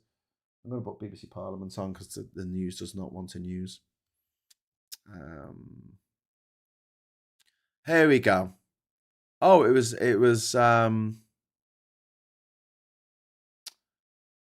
draft code on public services.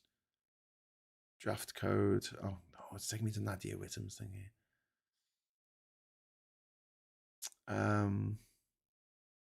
Yeah, here it is. So it was Nadia Whittam who put it forward. Stella Creasy, Kate Osborne, Marie Goldman, Lorraine Beavers, and Sean Berry. So we've got Liberal Democrat, we've got Greens and Labour all on this. And there's 164 signatures. 164 signatures on it at the moment. And this is why, I know things are a bit shit, to put it mildly, for the trans community at the moment. But there is a pushback. There are people saying, no, this is morally obscene, and actually trying to tell the big oil companies that are trying to control, how people feel about living with, alongside trans people. Oh my God. That these companies that do this can fuck off massively. So please don't lose hope. Please, there is, like Leonard Cohen says, there's a crack in everything. That's how the light gets through. And if 164 MPs all want something, it's going to be very, very difficult for this kind of shit to continue, because they're looking at this now going, this is disgraceful. This is absolutely disgraceful. That guidance goes live this week, doesn't it? Yeah, I believe it does, but I don't know. I mean, it's at the moment, it's all up in the air because the government is currently having a crisis of confidence, and whether it's going ahead or not, I don't know. Gallifreyan Vent says, I can't lose hope because I don't have any. Gallifreyan Vent, things always snap back. They always do. This is the furthest I think that the anti-trans activists, the lobbies, the oil men are going to get.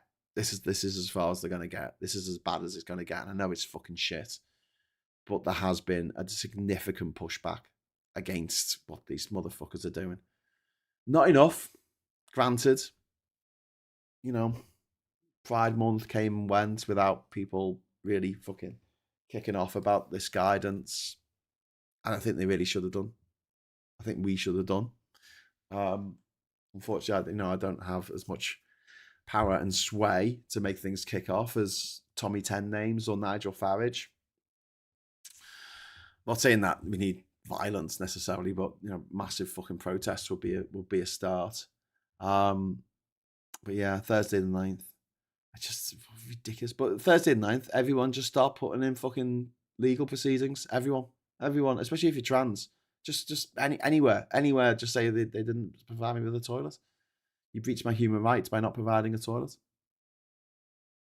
I was a customer in your shop, in your not a shop, in your restaurant or cafe or bar, whatever. You did not provide the toilet for me. I'm taking you to court. All these court summons coming up for all these different bars and restaurants and pubs. Do you think this guidance is going to last? No, it's fucking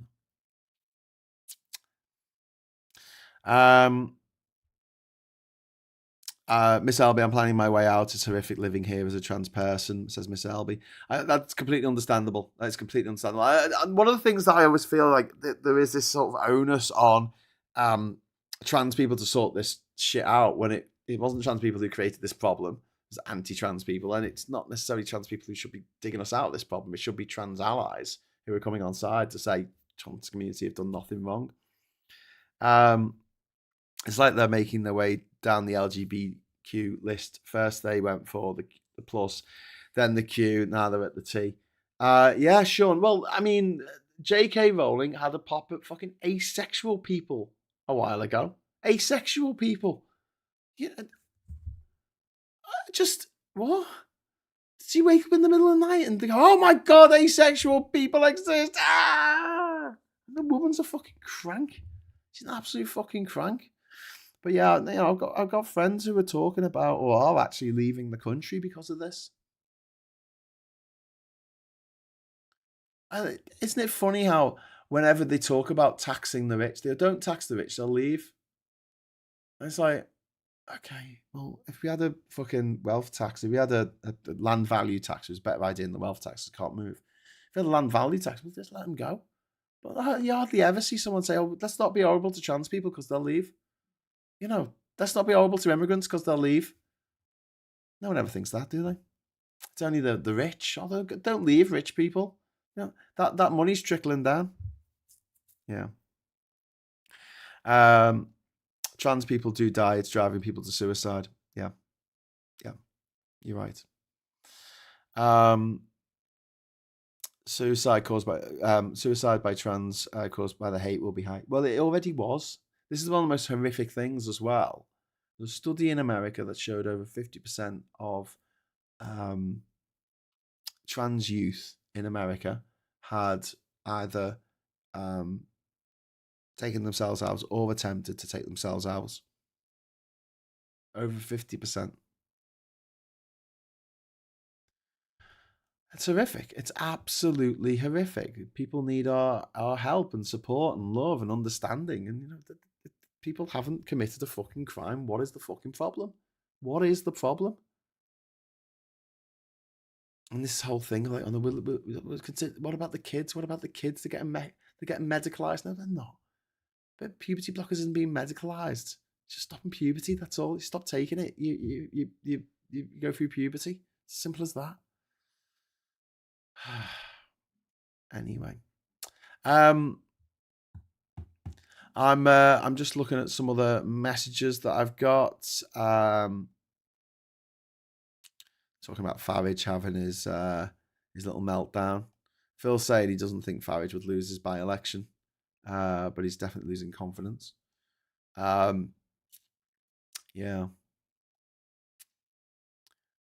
So yeah. Also discussing about Mitch McConnell being kept alive. Anyway, let's head over to the newspapers. We'll go to the Daily Fail first. Bend it like Trump. Fury over red card foul play. Global astonishment. He says well-cut ref who sent US star striker is suspect. The ref is suspect and gets ban overturned.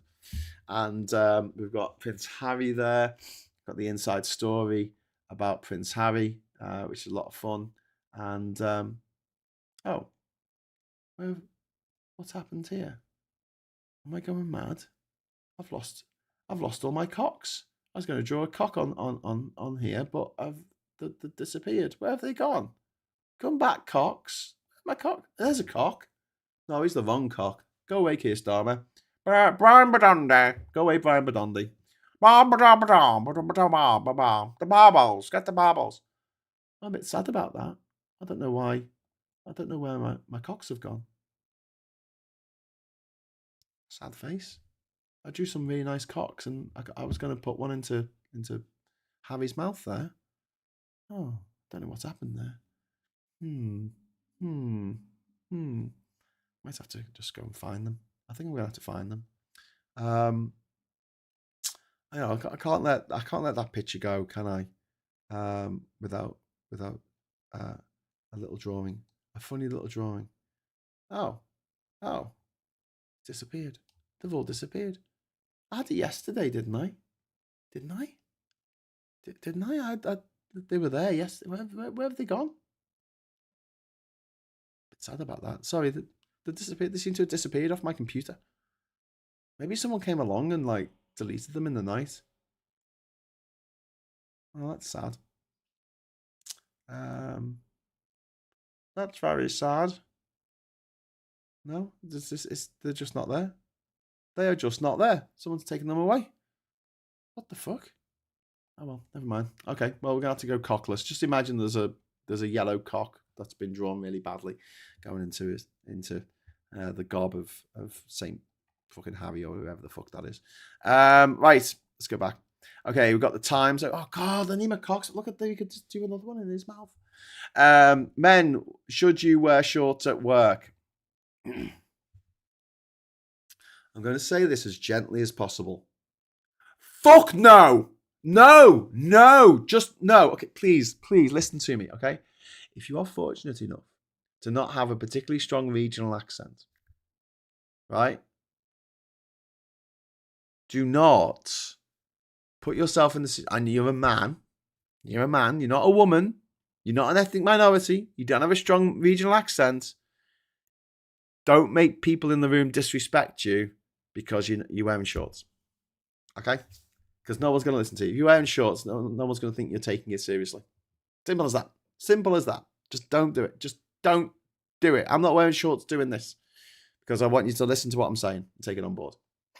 Which doesn't happen. If I was wearing shorts, even though you can't see whether I'm wearing shorts or not, I could be wearing no pants whatsoever. But if you know, you don't know how you know, but you know. Don't wear shorts to work. Wear shorts to go to the beach, maybe.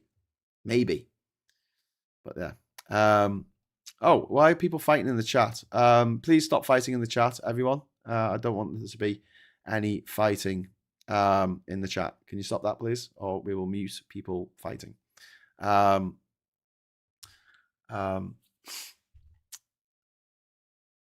this? Helgava, I don't know why you've picked this particular. I don't know why you're choosing this particular fight to have in the chat. Can you stop it, please? Like, please just leave it. Just leave it. Come on.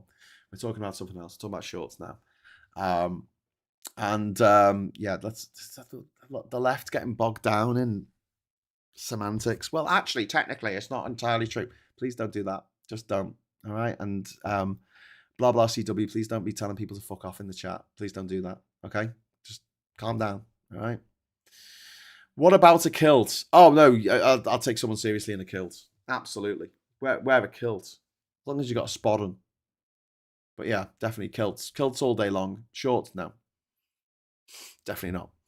And absolutely not Speedos. Do not wear budgie smugglers. Do not wear Speedos. Never. Don't do it. Just no. Especially to a meeting in work. Just makes everyone feel uncomfortable. Do you want that? Do you want everyone feeling uncomfortable? No. Anyway, so we're going to go back to the papers now. Harry misses deadline to accept a berth at a Buckingham Palace. What a strange way of putting a berth. A berth? It's not a fucking ship. Why is it a berth? What's going on? What is even happening here? I don't know. I don't know. No need to seek work for 100,000 with ADHD. More than 100,000 people with ADHD are being paid disability benefits without a requirement to look for work, an increase of 40% since Labour came into power. It has approved an average of 40 personal independence payments PIP a day over the last two years, which is ADHD is cited as the main condition. Okay, now this is really horrible reporting by the horrible Times newspaper because I have to sort this signal out on this telly. Trans kids driven to suicide over the blockers. Trans people will be driven to it over the guidance, but it's okay. It's not murder or genocide because it doesn't match the legal definitions. Yeah, can we stop this argument, please? I agree with the Gallifreyan Wren. Like, I don't give a fuck what the legal definition is. People are fucking dying. People are dying right now as a result of this ban on puberty blockers and of this horrific guidance and of the general fucking all-out attack on trans people that's been going on for nearly 10 years now from one particular segment of the ultra right-wing fascist oil sheiks of the Middle East and Russia and America. Yeah,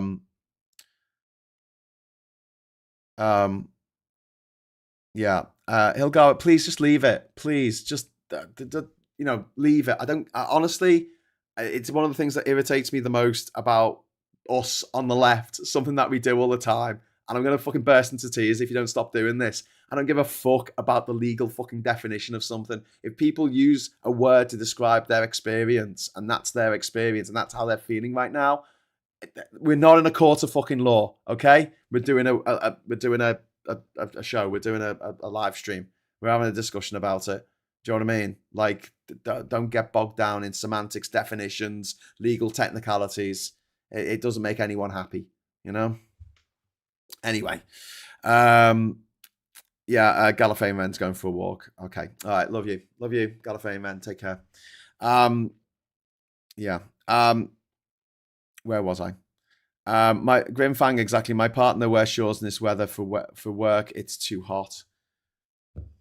No, just don't do it. Just don't. Wear a skirt. Wear a fucking. Then people will take you seriously. ADHD is crippling in terms of managing work. My current is just the only one I've held for over a year, and even I've actively monitored. My friend from uni can't hold just for a few months. Yeah, Grimfang. I was going to say that this is such a bad headline. Sorry, got distracted there. This is such a bad headline here. No need to seek work for 100,000 with ADHD. This doesn't mean that there's 100,000 people with ADHD who aren't working. It's just saying that there is no need for them to seek work, apparently, according to the Times' narrow definition of the rules here. And it's for PIP as well. PIP is fuck all. It's half of fuck all. You can't live off PIP. Do you know what I mean? Like, you've got to have the dole coming in as well. You've got to have some kind of other income coming in. It's supposed to be supplement people who are already working. And yeah, if you get a bit extra to help you with your ADHD situation, if you are, particularly if you're finding it very difficult to just hold down a job because of your ADHD, yeah, let's put reasonable adjustments in place.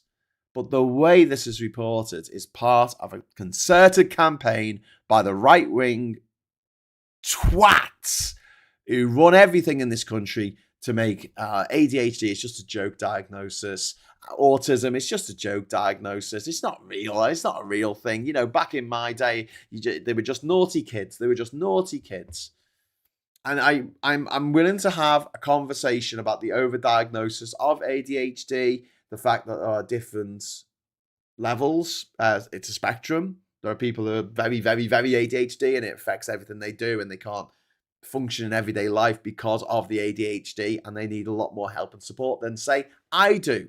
I don't really need as much support. I can just about manage. Just about. 40% increase in ADHD since Labour. Seem Labour have helped in the detection of the problem rather than causing ADHD bloody papers. Yeah, that's another good point. Very good point. The reporting of this is absolutely fucking disgusting. Absolutely disgusting. Private school kids have to wear shorts until they're in high school. Yeah.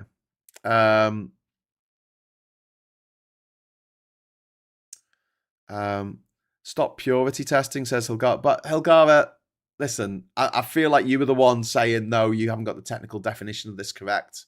I think that was more the purity testing. You were testing the purity of the language that people were using in the chat to talk about a very, very emotive subject.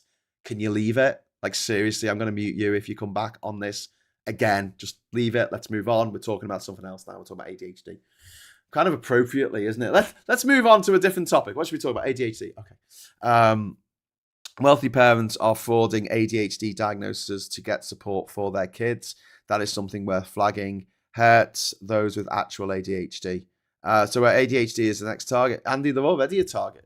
You've already seen refuck counsellors across the country standing up and saying, "Oh, ADHD it's not a real thing. It's the people are claiming they've got ADHD." And they did the same thing with stress. They said, "Oh, people who are stressed." Did the same thing with depression. They said, "Oh, people who are off work with stress. People who are off work with depression." And seriously, these are debilitating ailments. That's not a good word for it, but whatever word you want to use.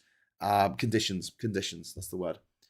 And they can stop people living a normal functioning life. But with a bit of support, people can have normal jobs, normal relationships, and live in a normal house with normal things in the normal house, just with a bit of adaptation. And that's all they're asking for. The way that this is being reported in this shit rag of a newspaper, The Times. It looks very much like these people are just sitting on their arse doing nothing. 100,000 people sitting on their arse, not even looking for work, when that's not the reality. Okay, so we're going to go on to the next paper now, which is going to be it's going to be the Star newspaper. You're off, Don. Meddling sparks World Cup fiasco. It's not soccer ball, mate, says this guy with a whistle. Although the what's it called, the whistle that he's blowing there, the whistle is like the bubble here saying it's not soccer ball, mate. That little thing, the little tail is supposed to go towards his mouth. It's not going towards his mouth. It's going over here. I'm not happy about that. That's not making me happy. Let's never read the Star again. The front cover of the Mirror. I love this. It's just Donald Trump and it says foul. Foul. There you go. Sorry, I'm just going to cover Trump's face up because he's so fucking ugly. There you go. Can't really tell the difference, can you? And also, we've got Infantino there, who looks like a mashup between the Hood from the Thunderbirds, Sloth from the Goonies, and the Hills Have Eyes. Trump, I did call FIFA chief. This is like when they invaded Venezuela, and he said, yeah, it was all about the oil. And everyone's like, no, there's reasons. Democracy. No, it's about the oil. Anyway, so we've got some we've got some news from the Express here about some guy who was turned away from the palace. Okay, I don't care. And then King Arthur wows Wimbledon. That's exciting stuff, I guess, if you're into that kind of thing. And then we've got 6 signs you're in the danger zone, the stress danger zone. We've got King puts foot down to block Harry stay. Klopp leads attack on FIFA after it bows to Trump. Britain to lead European drive to build long-range NATO missiles. 5 million missold their student loans. Farage report not ready till September. Great. Ahmadinejad comes back from the dead. Iran's former president appeared at the funeral of Ayatollah Ali Khamenei's his funeral, despite having been reported killed at the start of the war. Well, that's interesting, isn't it? Rumours of my death were greatly exaggerated. Sky seals £1.6 billion deal to buy ITV channels. Yep, we talked about that. It's fucking going to America along with EasyJet. Next up, we've got the iPaper here. Global outcry as Trump forces FIFA to change Football World Cup rules to help the USA. Unbelievable. Actually, is it unbelievable? No, not really. And then Daniel Story says, England's gladiators are proving every single one of us wrong. Well, no, don't exaggerate. I've told you a million times, Daniel, do not exaggerate. Because not everyone was wrong, because some people didn't give a fuck about football and didn't have an opinion on it. So, there's that. Next up, we've got The Guardian here. I thought my life was over. The woman mown down by a Lime bike. Our friend Patsy Stevenson, she was hit by one of these fucking bikes. So I think it was one of them or something like that. And she's had a real horrible time of it in the last few months. That's why she's not been doing too much social media. This was the most extraordinary night of football as experience of the mind, body, bones, guts. And Trump admits asking FIFA to review red card for the USA. Labour calls on Farage to clarify cultural links. And we've got the bottom spotlight on Refux leader convicted fraudster friend. Because he's a fucking fraud. He's a friend. He's a fraud. He's a fraudy friend. Next up, we got the Metro. The yawning after the mighty roar. The yawning after. It's like the morning after. Okay, I'll let them have that. 5 a.m. finish as fans toast England triumph. So there's people happy because England won that particular round of the round ball tournament. If you're not into round ball, we've still got a lot to go. We've still got a lot to go, my friends. We've got lots still to go. We've got another bunch of matches. We've got the quarterfinals, semi-finals, and the finals. So, if England win all them, that'd be great. Yeah, good. I didn't get diagnosed as autistic until a few years ago because my mum just saw odd behavior as a child and just me being special, despite the fact I mostly got on with other autistic kids. Yeah, one angry pagan, that often happens. I attract ADHD people like nobody's business. Like everyone I know is ADHD. Like everyone I'm friends with is ADHD, and I think the reason for that is not overdiagnosis. It's just that the people who the people who aren't neurospicy are just they can't put up with us. We're too much.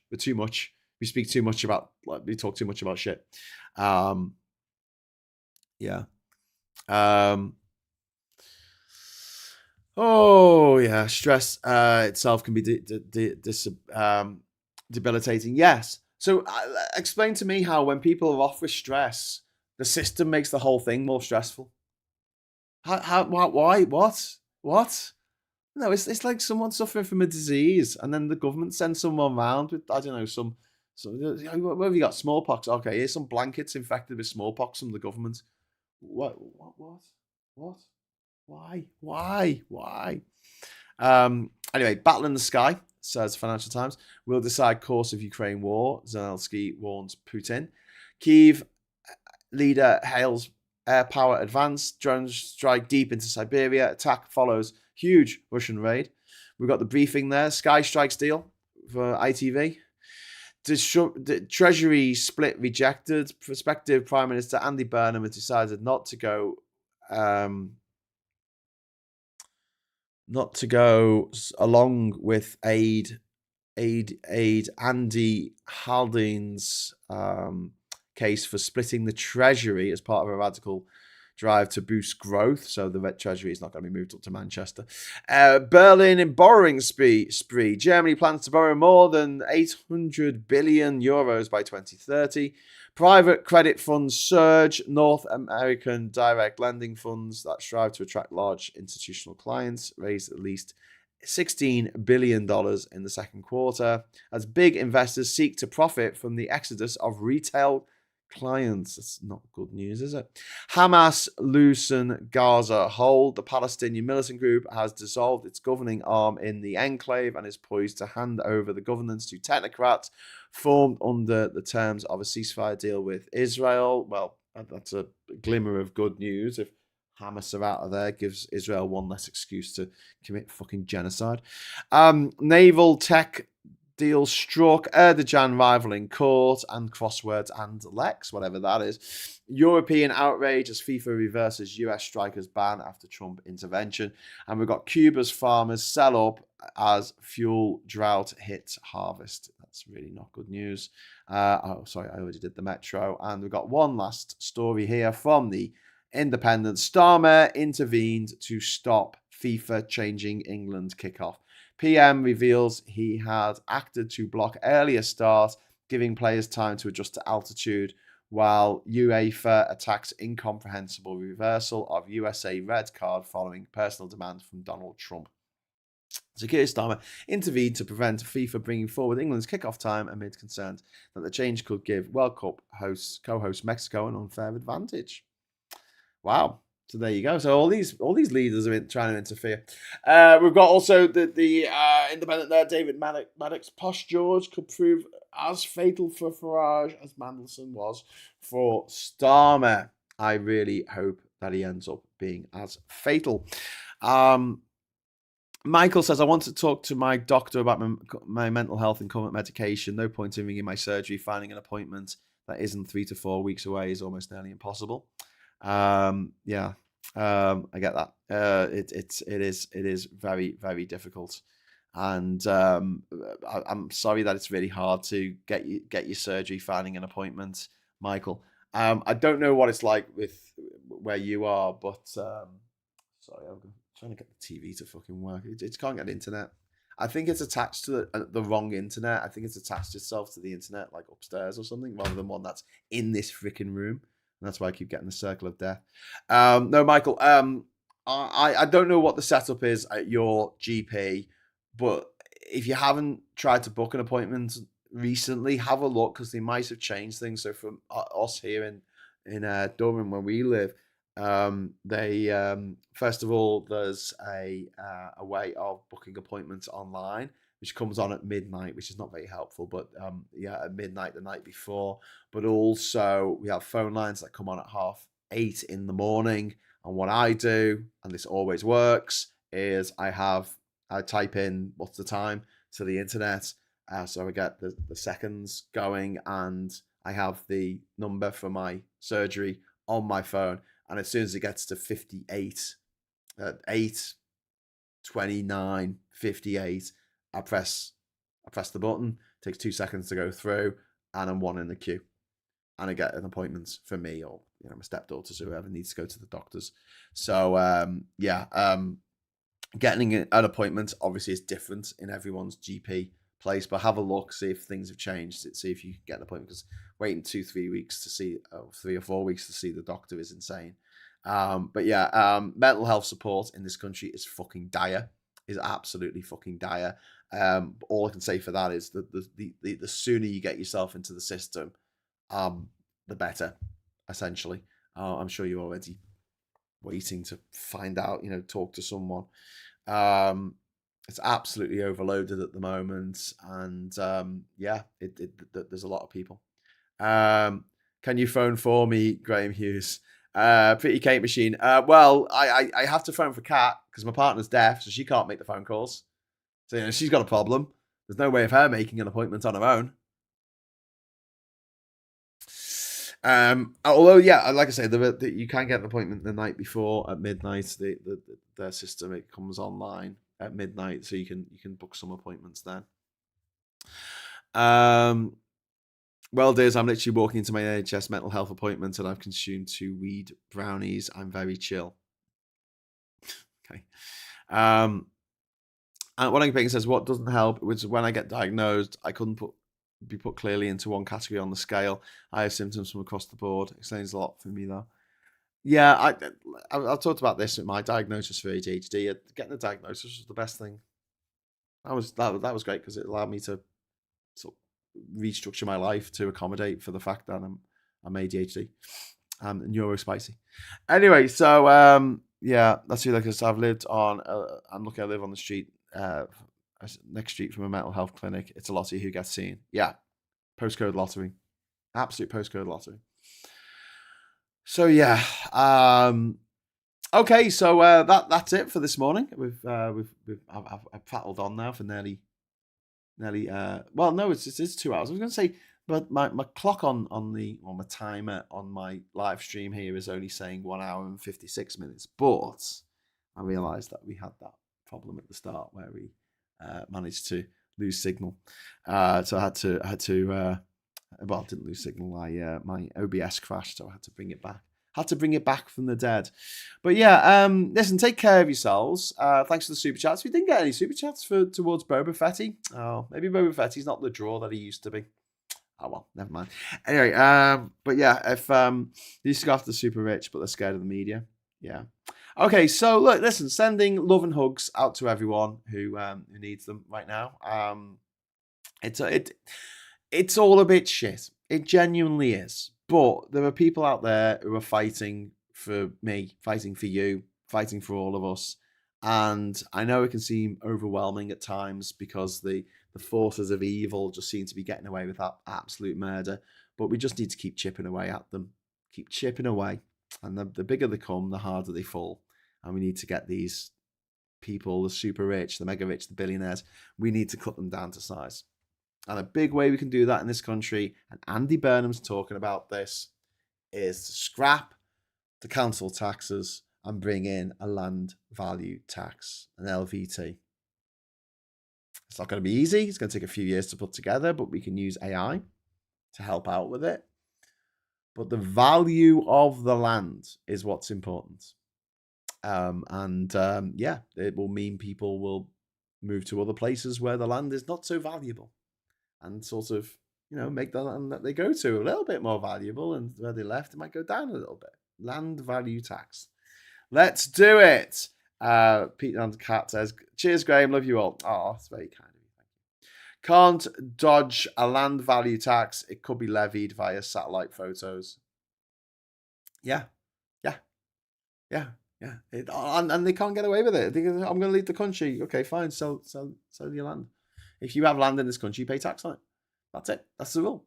We're not going to have these Russian oligarchs buying up half of Belgravia. They have to pay land value tax on it. If they don't pay it, the government takes the homes, takes the houses, takes the flats, takes the apartments, whatever they are, takes them. And then they put families in them. Actually, we need a house to live in.